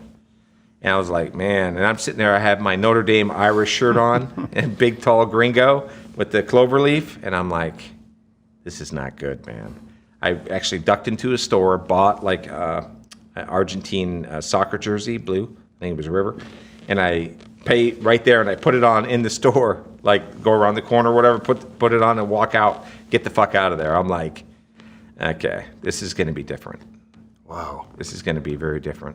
And so what was now that you're feet on the ground, what was the order of operation and the emphasis of you being there? So I can't talk about some of that stuff, but what I can talk about is we had high-value targets that we wanted to grab, right? But it wasn't like I'm working in a cooperative environment. I'm working in like a denied country, a denied area that doesn't want me there. They want to watch what I'm doing and then try to develop maybe leads in what I'm trying to go after, right? At that same time, we had traffickers that were actually sending hackers to go after me. So I had Cuban intel was on me, Venezuelan intel. I lived at one point near the Iranian embassy, so I had some of those intel people. Everyone, just hodgepodge of everyone was trying to keep an eye on and I was alone. So some of these operations, I did so many things on my own. I'd go out by myself and do that, and I'd tell the Marine at base, these kids that work on the Marine Corps guard staff, I'd say, if you don't hear from me by 0300, I'm fucking gone. And I'm not telling you really where I'm going or whatever, but here's the deal. And they'd be like, like 23-year-old Marine. He's like, roger that, and they'd take down notes. I said, so if I don't fucking call you, they need to come looking for me. He's like, what the fuck? You could just go by yourself. I'm like, roger that. And then I would go out, and then I'd call them when I got back. Hey, everything good at the embassy? Yes, sir. Okay, click. That's it. Were you staying out in town? I'm sorry? Were you living out in town or at the embassy? No, I was living out and about. I had to keep moving closer to the embassy because I kept having threats. So they kept moving me closer to the embassy. Yeah, I mean, that seems dicey as hell by itself. Yeah. Like, why why wouldn't they have you stay at the embassy, or can't you? No one stays at the embassy except for the Marines. Even the Marine house was off embassy grounds. They were building a Marine house on the embassy grounds right before I left. I mean, that seems crazy to me. Like, that's asking for it, having you stay out in town. Yeah. Like, well, I mean, is that ever a concern that you ran up the flagpole, or? Well, the first time I had a contract on me, I had to leave the country for a few weeks. We had a couple different sources from different parts of the world independently call in to different places, and then the flags start going up kind of quick. The first case that I had, it was not DEA sources, it was some other sources, and I got a phone call to come into the embassy and meet the DCM, or the Deputy Chief of Mission. And they were like, hey, there's a fucking threat on you. They're going to try to kill you. So you have to, like, get the fuck out of the country while we figure out what's going on, and I can't really get into more detail than that. And I flew to Hawaii. I flew to the U.S., then I flew another place, then I flew another place, then I flew to Hawaii. So I wouldn't fly direct, obviously. I didn't want them to know where I was at. So I had 3 weeks in Hawaii, fucking miserable the whole time, because I'm like, who's trying to kill me? What's going on with that? Well, they're kind of sorting that out. I had told my boss that I just needed a vacation. I didn't tell him about the potential contract on my life, because I didn't want them to kick me out of the country because I was doing too much work there. And so I called him, and I'm like, hey, I need a vacation. He's like, what the fuck you mean? I said, I'm telling you, I need a vacation. And State Department really wasn't talking to DEA, right, at that time. And he didn't want me out of country either And I was willing to just say, fuck it, I'll go back. So it was kind of like one of those weird things. So after 3 weeks, it was kind of cool. We kind of made some determination I can go back. I went back. But I was still at risk, of getting killed there. Yeah. But I was doing super high. I was going after one of the members of the Cartel de los Soles, super high level guy. That's just one example. But I would go out, Mike. I would go out on these operations. I went out one time. We were trying to catch this major trafficker. I had a guy that I was working with. I was posing as his informant with a mask over my head. I was out in the middle of nowhere with him and his crew. His crew thought I was this big chief's informant. I had a mask over my head so they wouldn't see I was a gringo. And we're out there waiting for this guy who we're tracking to come in. And I'm all by myself. And I was like, if this breaks bad, I'm going to have to go, steal a boat, go to Aruba. I won't be able to get back to the embassy. I always had the primary, secondary, tertiary, plan where I'm going to go and how I'm going to get out every time I went out, just in case it went bad. Had a Glock and a coil beacon. You remember the old coil beacons where you pull the top and the antenna comes out? That's it. A Glock and a coil beacon with a BlackBerry. And halfway through this thing, he didn't know who the target was. I didn't tell him till the very last second. So then when I told him, he starts texting and doing all that. I'm like, whoa, stay off your phone, dude. He goes, no, it's all good, it's all good. And I'm listening to the radio, and he was clearly advised not to fucking tell them to do anything unless I told him to do it, right? So we started, at 1 o'clock in the afternoon. Now it's like 10:30 at night.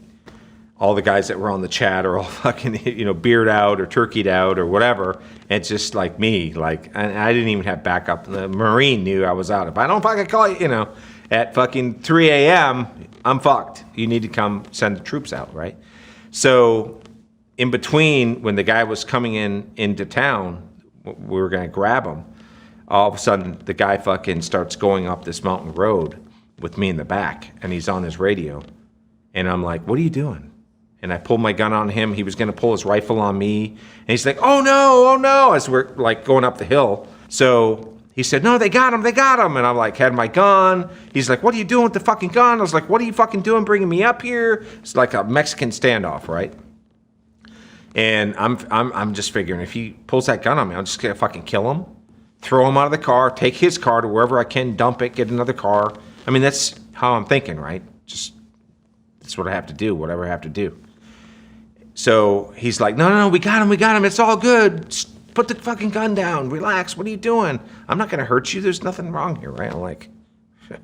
So I'm like, do I fucking get out of the car here in the middle of nowhere by myself, or do I go back with him where he can have these guys fucking roll me up?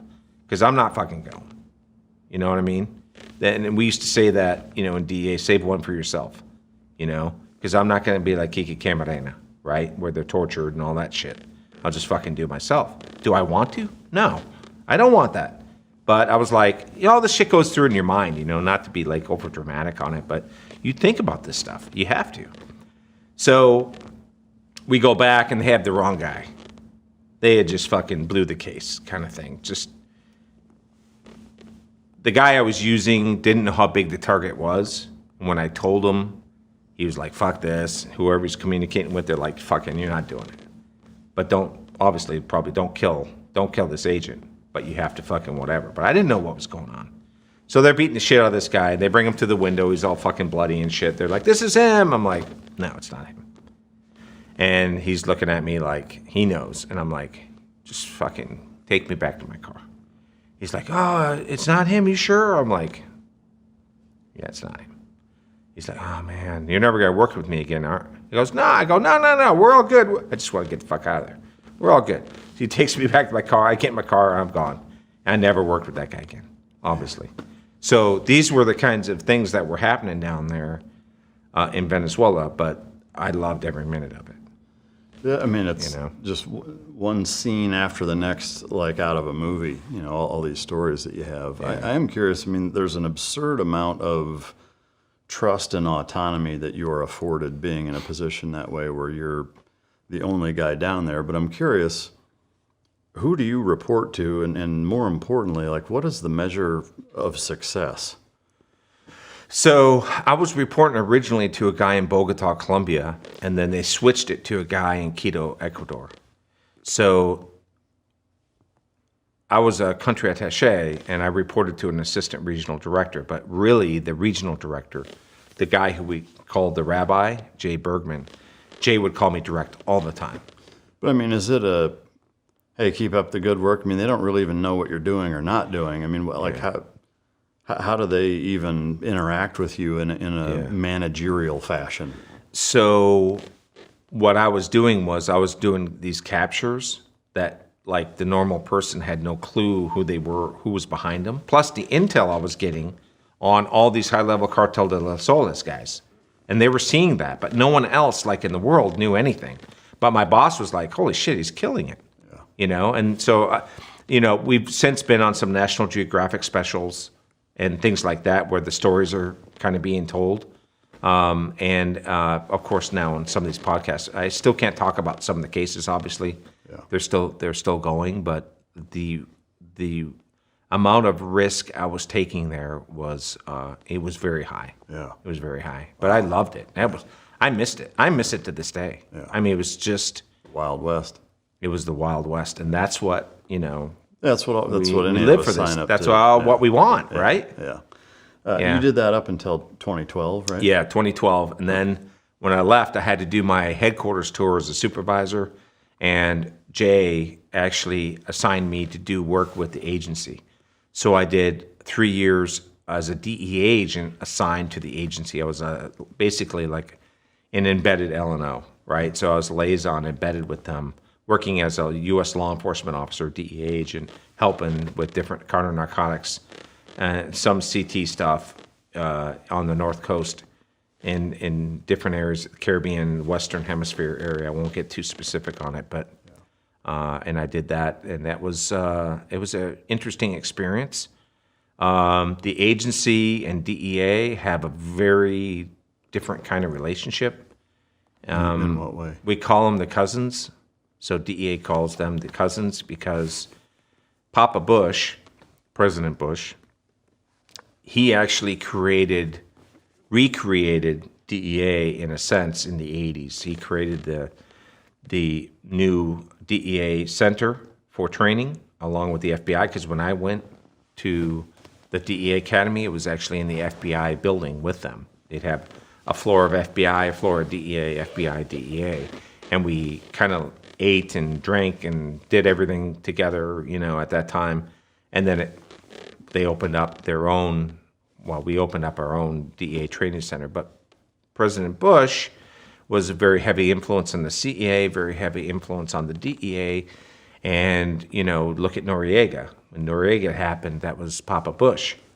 And who was in charge of that case? DEA. I mean, we were doing crazy shit, with submarines and cargo planes and informants and money to make that case happen and grab General Noriega. Yeah. And that was when the change and shift of DEA was, a lot of strength and power, because we had our rabbi, right? Papa Bush. Yeah. And so he had a very heavy influence on the modern day CIA as well. So we had a lot of likeness, but a lot of difference, because law enforcement is not intelligence. Even though we're part of the intelligence community, we do things very differently than the CIA does. And when I was in Venezuela with DEA, I would do drops, dead drops, cell phones, cards, notes, communication. I would do that all over the city. I had, at any time, 12, 13 cell phones that I would rotate every month. They were shipping in the phones through diplomatic courier, so they were secure. And then I had a board in my office with a hatchet. I had to cut out my phones every month in little pieces and drive around at night and throw them over the bridges. I had to do that all the time to hide these phones and the communication. So not that the CIA does those things, but we have our own way of doing, like, what we say, spooky stuff. And CIA does their things, whatever they do. I'm not going to talk about any of that stuff, but with DEA, we do things that can be looked at as very similar, and we do it our way and the law enforcement way. It's very different. So my boss was like, "It'd be a good job for you to go do that." Yeah. 2012 to 2015 timeframe, did a lot of agency stuff, most of which you can't really get into, but still good operational experience, more from the headquarters standpoint. Leaving there, was it your choice to go when you did and where you went, or was it more of a needs of the DEA and this is where we're sending you? So the plan was to stay in the Western Hemisphere and go to Bogota, Colombia, and work out of Bogota, Colombia as assistant regional director and run like the Jungle Group, some other groups that were operating in Colombia, because we have a huge presence of like 70 agents in Cartagena and Bogota. But at that time in 2015, there was a big blow up with the Secret Service scandal. Yeah. With the prostitutes and all that stuff. Well, that had nothing to do with me. It had nothing to do with half the people there, but it had to do, in a sense, with Jay, who was the regional director at the time when that kind of happened. Some of that happened. He had nothing to do with it personally, but he was in charge. So at the time, the politicians and the acting administrator of DEA kind of threw him under the bus. And he did nothing wrong.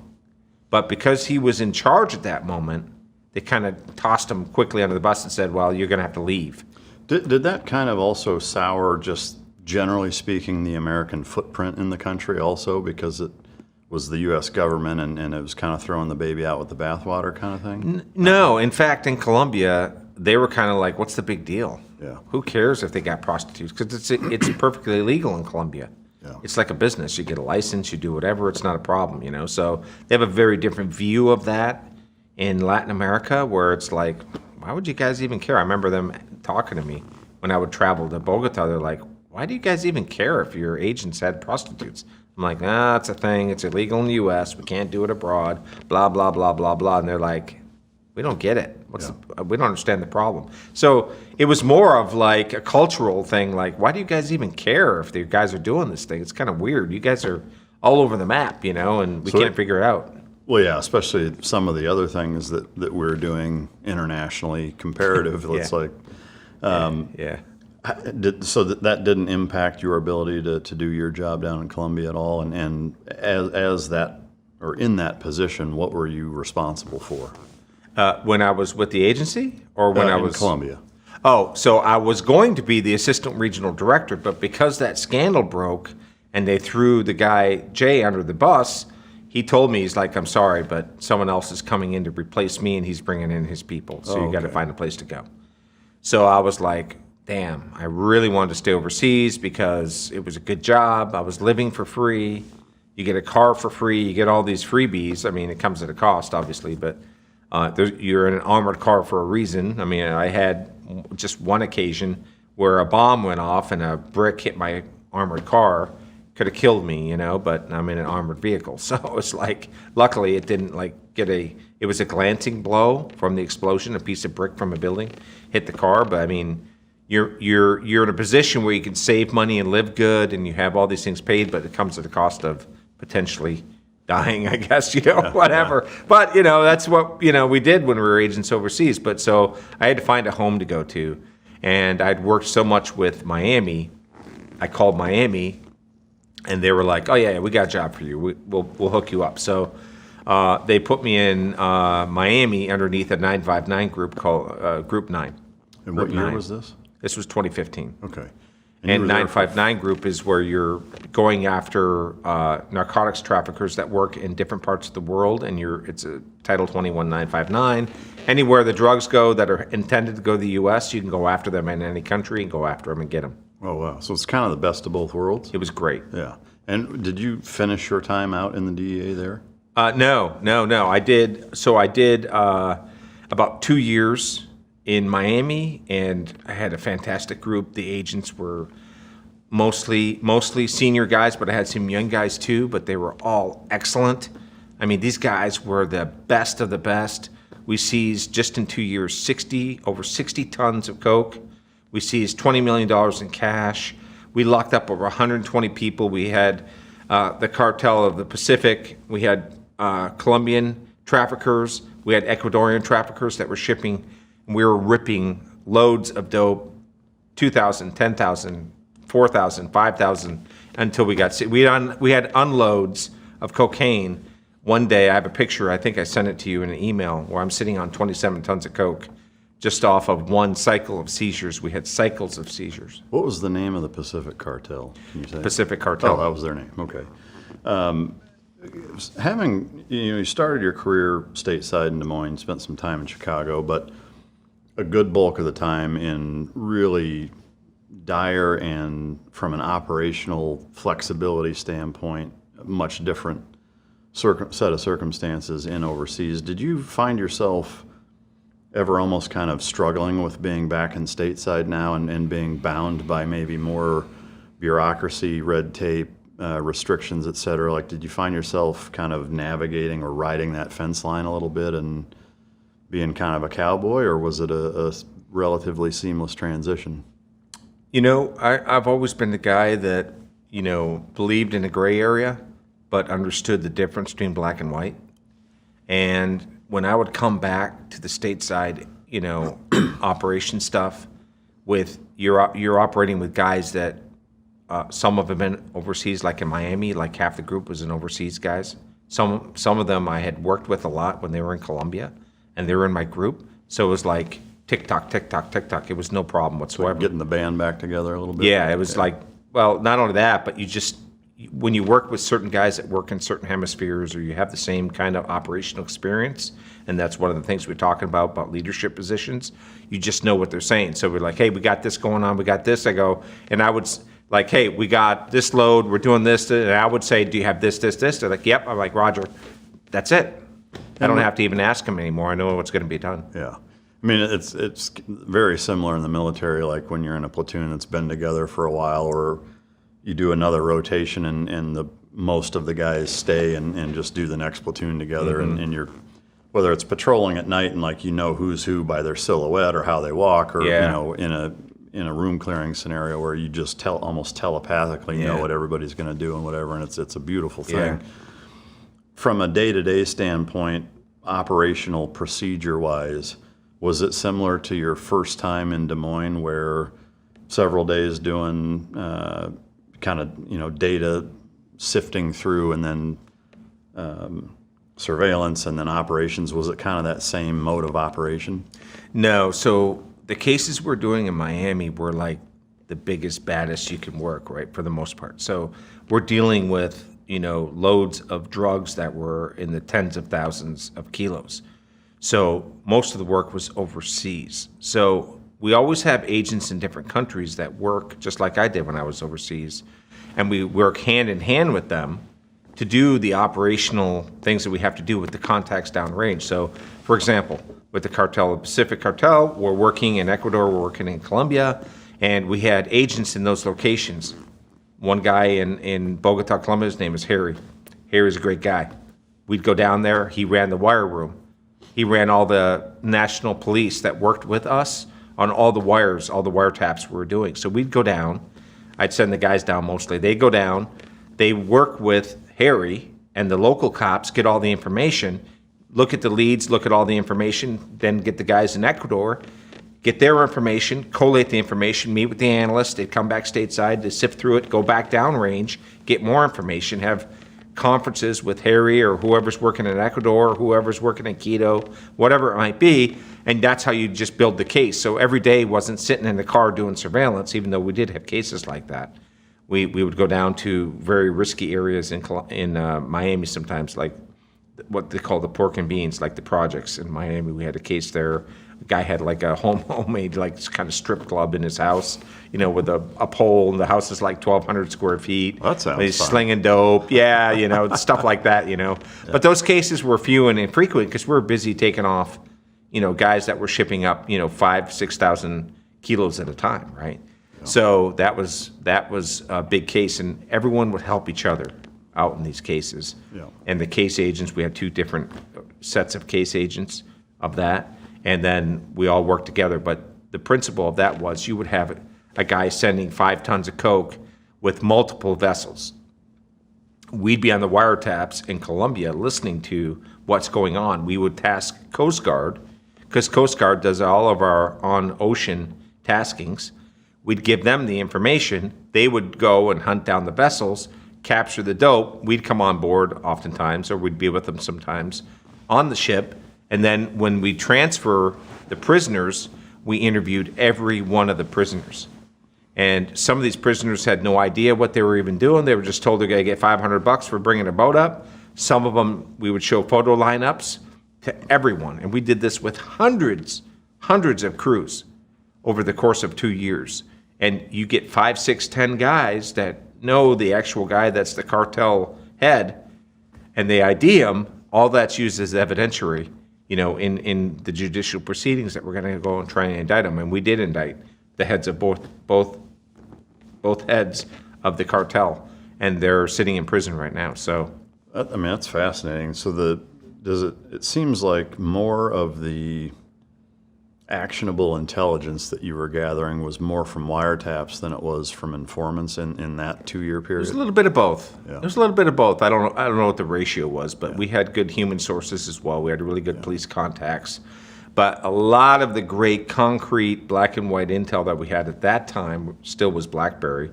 And it was black and white. You can't refute it, So it was really good evidence that we could gather. Yeah. Were there... It seems like those stakes would be considerably higher from the threat of being even perceived as a rat, but yet you still had lots of guys flip on high-level cartel members. Were there a lot of instances that you saw of those guys getting cut up into pieces from doing that kind of stuff, or what was their motivation? Was it just to avoid jail time? Because to me it seems like a lose-lose. Yeah, because a lot of these guys are just, what we call mules. They're on a boat. They have nothing back home. Someone offers them $500 to go on a trip to bring, 1,000 kilos in a panga boat to a mothership boat, a little boat from the shore to a bigger boat. The bigger boat meets up with a refueler. They throw fuel in that boat. They go to a beacon drop. They dump the kilos in a beacon drop basically on a buoy, and then another boat picks it up, and they just go back to Colombia and they do it again and get $400 or $500, right? Yeah. So it's not like they're part of some huge cartel that they're involved in decision making. But they're just worker bees. But they still know the consequences if they roll on these guys. Yeah, but a lot of them sit in jail for a long time. Yeah. And they could always say they're not cooperating long term, most of them. Right? So if we have 120 guys and 20 of them ID the cartel leaders, they're like, I know him. That's Jimmy's cousin. Jimmy's cousin's the one that recruited me to get on the boat. Yeah. Because they want to know where they're coming from, what little towns they're at on the coast. They want to know who their family is so that they're loyal, right? Because they don't want something to happen to their family. So, but the majority of them don't know anything, and they're just getting wrapped up and like, hey, they told me to come here and, help get the boat out here with 1,000 kilos on it. Yeah. Right? Is it an accurate assumption to say that 2-year period from a day-to-day operational standpoint, at least the actions at the objective, were less dangerous than what you'd previously been doing? Yeah. It was a lot less dangerous. Just because it's all mules on boats, the Coast Guard's involved. It's not you hanging it out by yourself in a foreign country. We would go down and we would do things with the local officials, whether it be a surveillance or a seizure, but we're kind of playing guest at that time when we're going and doing that. And then the rest of it's going to be wiretaps and seizures, so it's more analytical, which is very important, obviously. I mean, we're making these world-class seizures, and at the end of the day, like I said, 120 bodies, 60 tons of coke, $20 million, and that was one case in about 18, 19 months. Yeah. And then it was funny because I submitted them for the Administrator's Award. It was probably the biggest case in DEA in a decade. And they lost out to like a 50-pound meth case in Tennessee because it was politically advantageous at the moment for this case in Tennessee. And I was just like kind of flabbergasted, like, you got to be kidding me. Yeah. Was it primarily coke, or were there all different types? No, it was primarily cocaine. Yeah. They did get an award from the Vice President, the Office of the Vice Presidency. It was a Maritime Interdiction Award, and we all went to D.C. and to the White House and did receive that. But those guys should have got the DEA Administrator's Award by far, because it was a world-class case, one of the biggest in DEA history, actually. Yeah. So after that 2-year period, where did you go after that? I was convinced to go to headquarters and promote again. And I really didn't want to, but it was kind of baited to me a little bit to go up and be the deputy of financial operations, money laundering. We did global money laundering, what's called AGEO, Attorney General exempt money laundering operations, where we get approval from the Attorney General to launder funds around the world. And up in FO, or financial operations, we approved all those operations from division. So had an overview of everything that was happening around the globe with all the money laundering investigations, and then also informant payments and things like that. So you might have an informant that's working out of Thailand. He helps them make a 4,000 kilo seizure or a 5,000 kilo seizure, and they want to pay the informant $25,000 or $30,000. Well, we're the ones that have the committee, and we do the approval, and then we submit, that to the committee. Committee stamps it yes, and then we pay the money to the field office in Thailand. They pay the informant, things like that. So How long it was, did you do that? Well, I was there about 3 months, and I saw the deputy chief operations come down and walk to the chief of the unit. I was the deputy, and they shut the door, and I was like, oh shit, this isn't going to be good. He wanted me to go out and be his horse holder, so he wanted me to go be an XO for him. And he was a very, very knowledgeable guy. He had done tours in Mexico City. He did tours in South America. He's a very smart dude, but he worked like 5 a.m. till like 10 p.m. every day. So, I was working, 5 a.m. to 10 p.m. almost every day. And all the groups and committees it was on, I was basically just looking at everything around the globe that he was handling everything as the deputy chief operations, like the number 3 or 4 of DEA. And the further higher you get up, the more it's just speeches and memos and policy and all the things that I absolutely hate.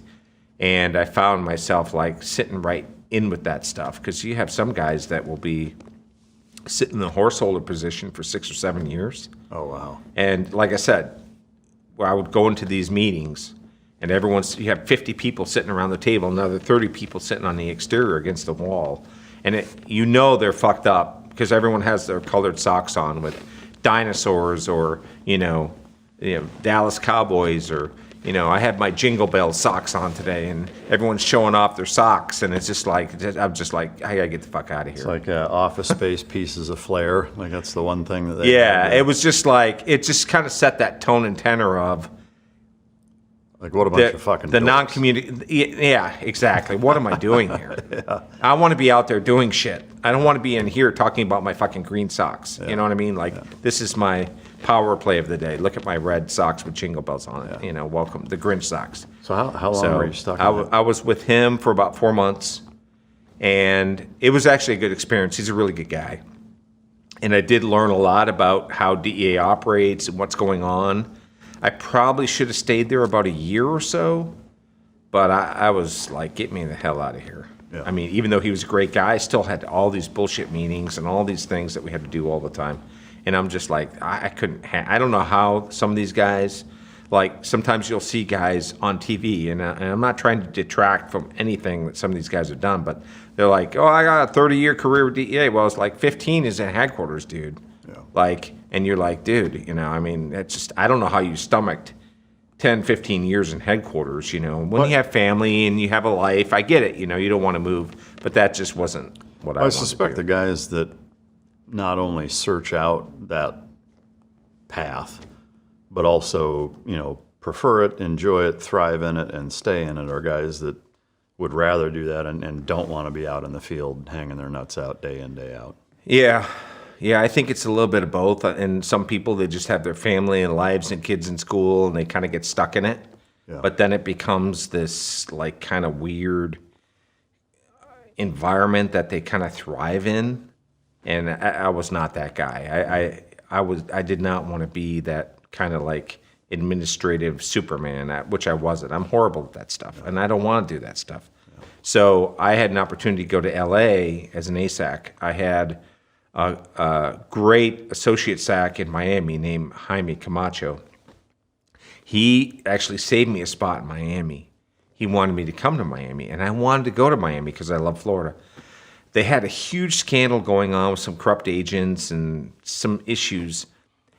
And to be honest with you, I just didn't want to go there. And I had apologized to Jaime later because he was I didn't really give him a heads up. I just was kind of avoiding it. I felt bad. And I still feel bad. And Jaime, I'm telling you right now, I'm sorry. I should have talked to you.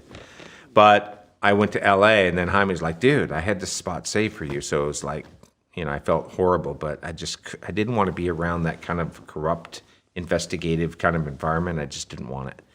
And so I went to LA, and like I said, don't go to LA if you're not from LA. And I'm like, what a different environment that was. It was good, but it was weird too. So it was like, they say left coast. Well, they say left coast for a reason, There were great people there that I worked with that were phenomenal. And then some of the people there were just so entrenched in, this is how we do things in LA.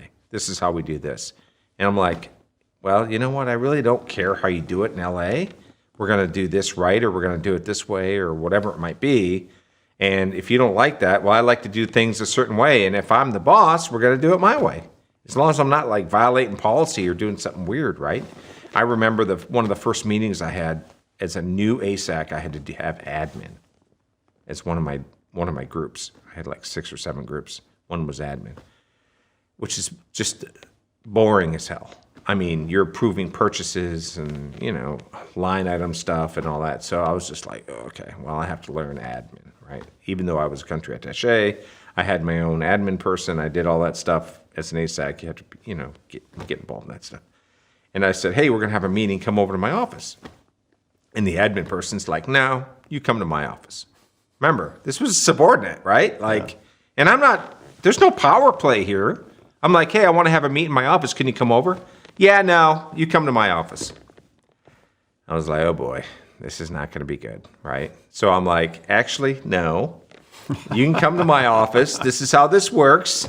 If you're going to push that button, then I'm going to push back. And it's become something like, are you like insubordinate? You don't want, and so that set a tone where that person was not very friendly from then on. It wasn't like bad, but it was just like kind of unspoken, kind of like, I think you're a dick. I'm like, well, I can be a dick too, but maybe I deserve it a little bit, but I'm still your boss, So I only made it about 10 months or so over admin. And then I ended up I got an international group, a cryptocurrency group, a bunch of other stuff. It was great. The guys that worked for me were phenomenal. I had great group supervisors, really good kids that were in a group. A lot of young people were coming there because they didn't have like the juice or the rabbi to go where they really wanted to.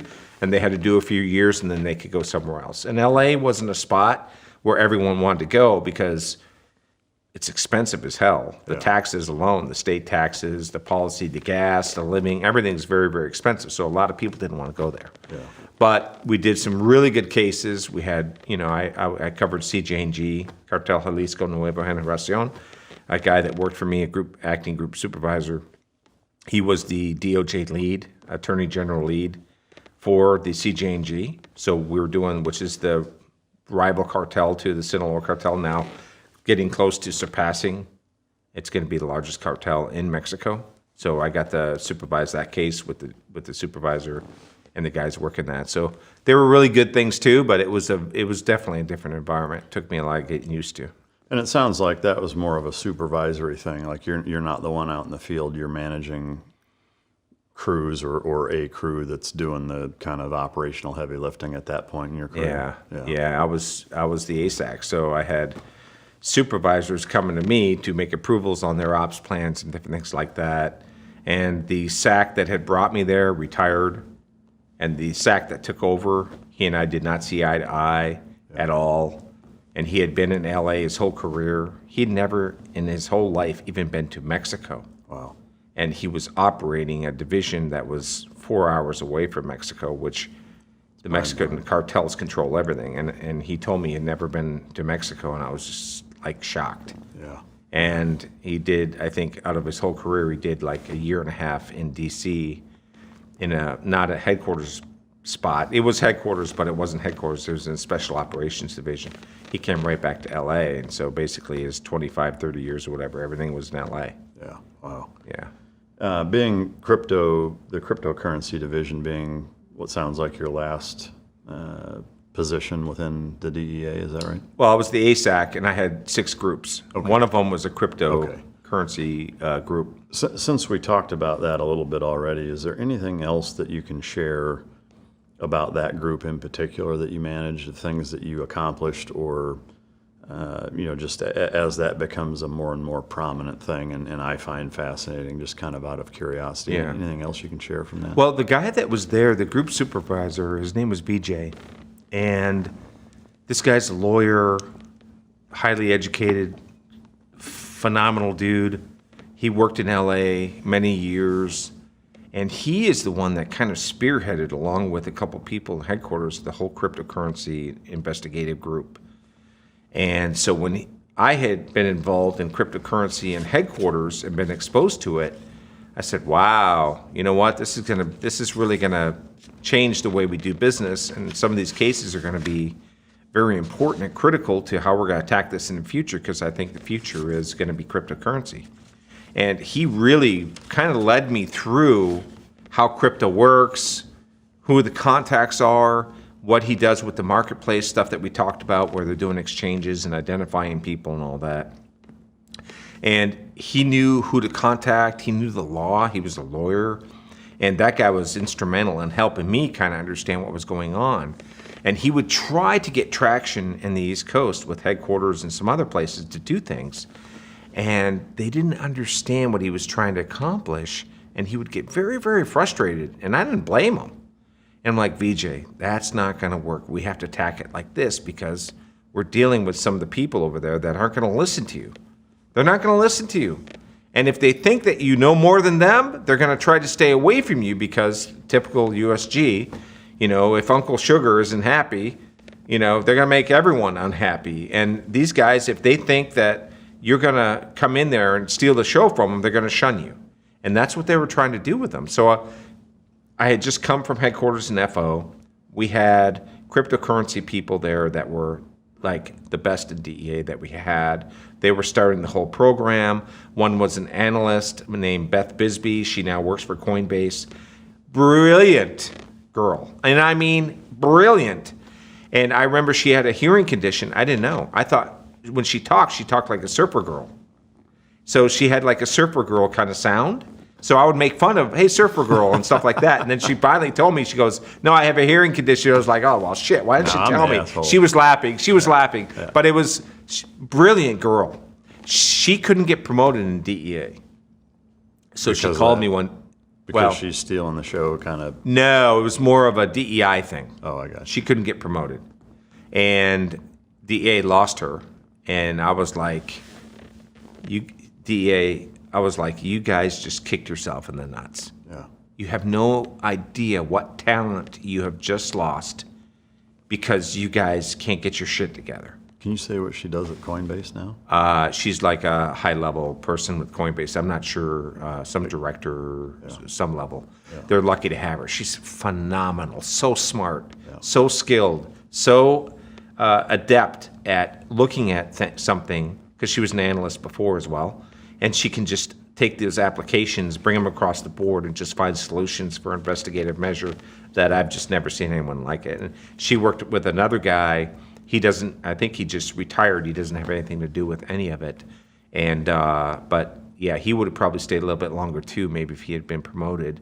But I remember some of the conversations at headquarters, like, well, this guy hasn't done this or this guy hasn't done that, so why are we going to promote them because they're good with cryptocurrency? And I think you have to look at skill sets within an agency, and you have to understand that certain skill sets are something that could take a decade to learn. And if you have someone that's an analyst and they're specialized in something and they have 3 or 4 or 5 years entrenched in a new technology or something that's that finite, you can make exceptions to certain things, because you can't train someone up in that stuff in a matter of 2 or 3 years. It takes a long time to really get traction. Yeah. At what point did you decide you were done, and was there a catalyst for it? Well, when I had my boss, the guy I didn't really get along with, basically tell me I had to make a seizure, basically for stats, and I insisted on telling him basically that this could put the informant at risk. And he pointed his finger at me and said, "I am the boss, and you'll basically do what I say." And I was like, "Okay, yeah, I can't work like this, and I'm not on the ground doing the work. I'm just like signing off on stuff." And then I told the group they had to do the seizure, and they were like, "We're gonna get this person killed." I'm like, "That's what he ordered." And they did, and then we had to put the person like in a WITSEC kind of thing, and we never got along after that. We had a situation where we had these gang members. I can't remember the name of the gang. It's a West Coast gang. They had to go to court from the jail. It was very high-level kind of gang, very violent. They wanted to transport in armored vehicles, have Overwatch with a helo and all kinds of stuff, right? And we didn't have an armored car in division. So the DSS guys, State Department Diplomatic Service guy, and I were friends, the SAC, and I were friends. His name is Rob. He's retired now. He said, "I got an armored car, dude, for diplomatic security shit that we do. We always put them in armored cars, certain guys, It's like, can we use the car?" He goes, yeah. Just need to have a waiver signed off by the boss. So I brought that into the guy that I didn't get along with. I gave him the waiver, and he was like, he goes, "I'm not signing that thing. What if something happens to that car?" And I was like, "What are you talking about? What if something happens to the car? We're the G. We're self-insured. Oh, I want to do that." And one of the supervisors was in there with me, and I go, "Can I sign it?" He goes, "Yeah, you can sign it." And I was like, I took it, signed it, gave it to the GS. He was like, "Are you serious?" I was like, "Yeah, it's all signed. Go ahead."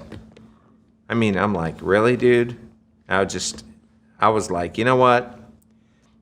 I'm not going to be able to go back to doing what I was doing. I was already GS-15 at ASAC. I'm not going to take a downgrade. I can't make that happen.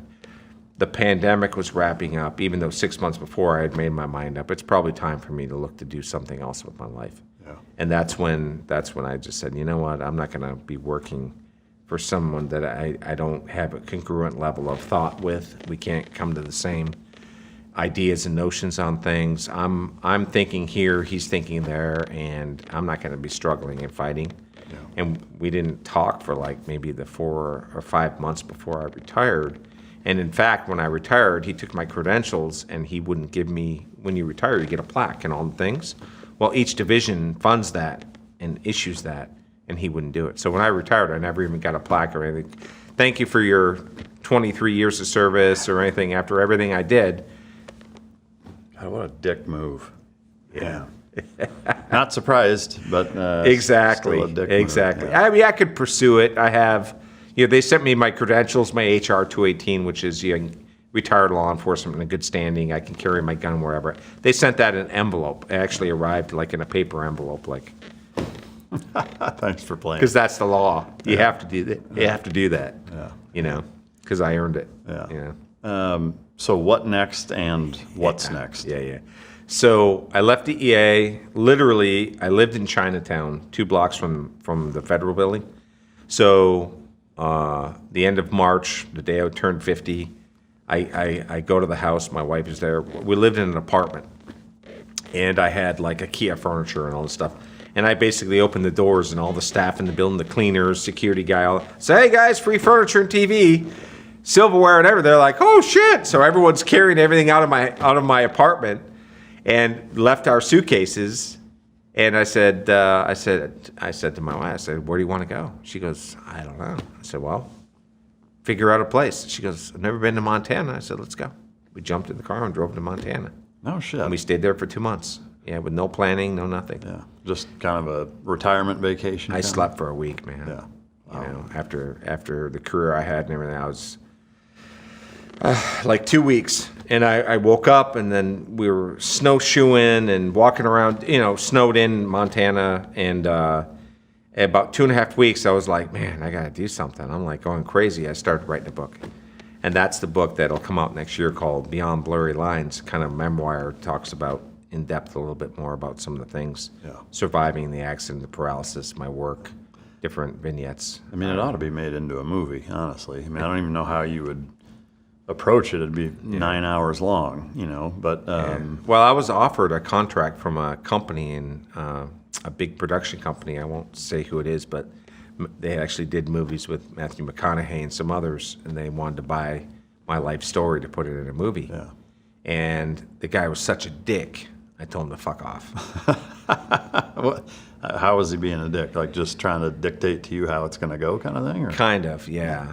And a little bit more than that. But in the end, he was just being a dick. Yeah. And so our last communication was, he's yelling at me, you can't do this without me. Okay. Yeah, we'll see about that. We'll see about that. Yeah. Man, what a just absolutely fascinating career.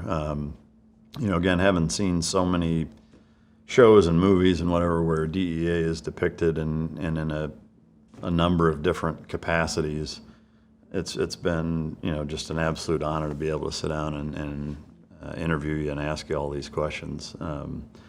What haven't I asked you that I should have? After a year of retirement, I went back to the Seminole Police. Seminole Police are in Florida. They own Hard Rock International. I was a lieutenant over counterterrorism, homeland security for them. I did that for about a year. A lot of bomb threats. We did executive protection for movie stars, governor, president, senators. My first operation when I showed up, my buddy David Bell, my SWAT commander from back in the day that went to the FBI, he was assistant chief there. So he had called me and said, I need you to come and do this job. And I did that for about a year. But my first duty when we met for lunch, like after the first couple days I was there, he was like, hey, we're doing the Miss Universe pageant. It's all yours. Had 45 FBI agents. We had detectives, patrol guys. It was a huge operation. Great time. I did that for about a year or so. Then one of my agency buddies hit me up and said, I need a global director for a Spanish security firm. Was one of the largest in the world, and it was actually the second or third largest security firm in the world. They were starting a new boutique model for executive protection for high-level net worth individuals in Fortune 500 companies. I did that for about another year and a half, and then I said, you know what, I'm going to retire. I was pretty tired. I was going all over the world with them, supervising stuff, and then so I left. I was kind of taking care of my mom, had some health issues. And then I said, well, maybe I could do one more round. And because I had almost 6 years with the sheriff's office in the state retirement system. So they had changed the law since I left, the sheriff's office in 1998. So they said if you do 12 consecutive months with a state agency, you get another quarter pension. I was like, So I went back. I was a detective for the basically state police there, doing financial fraud investigations for about a year and a couple months. Wow. And when I secured that pension, I punched out. Yeah. And now I just do individual consulting and executive protection stuff, and I'm getting into the speaking realm and talking about, how having the mindset of success and vigilance and so forth can really come to benefit you as it did with me and my paralysis. Yeah. Man, what a story. I can't thank you enough for coming and spending the time and just being open about everything. I do have, especially you were talking about you'd been at a rodeo. Yeah. Fairly recently. I see you got some shit kickers on. So hopefully this swag gift will resonate. Well, thank you so much. Yeah, man, what a pleasure to be here. I was so happy that we got to link up, and excellent, man. Let's see that box is a little weird. It opens from the front. Yeah, that's all right. Let's see. Being a DEA guy, you probably figure it out fast. Well, I am a knuckle dragging kind of guy. Oh my God, that is awesome! Yeah. Look at this thing. Yeah, there you go. Oh, you didn't even know I was a rodeo guy, right? I didn't. Just. I was at the Daddy of Them All last week at Cheyenne Rodeo. So. That's awesome. Yeah. Cody Johnson was singing after, and I'm going to put this to use. That's awesome. Good. Thank you so much. Absolutely. That's fantastic. Yeah, absolutely. Thank you. Again, I just, one of my favorite interviews to be able to sit and talk to you and ask you and hear all your stories. And I hope your book crushes it. Hopefully we can get you set up like we were talking about off camera. And I'd love to see it made into a movie. It damn sure should be. Thank you for everything you've done for this country. I know you've sacrificed a lot, and so has your family. And I'm just grateful and thankful that there are men like you that are willing to spend that amount of time on behalf of our great nation. So thank you. No, thank you, Mike. You're an American hero as well, so everything you've done, it's a pleasure to be here. I was thrilled, and I hope to keep in touch with you. Yeah, absolutely. Count on it. To the viewer, listener, I hope you enjoyed it. If you didn't, you know you can choke yourself. And until next time, this is Mike Drop.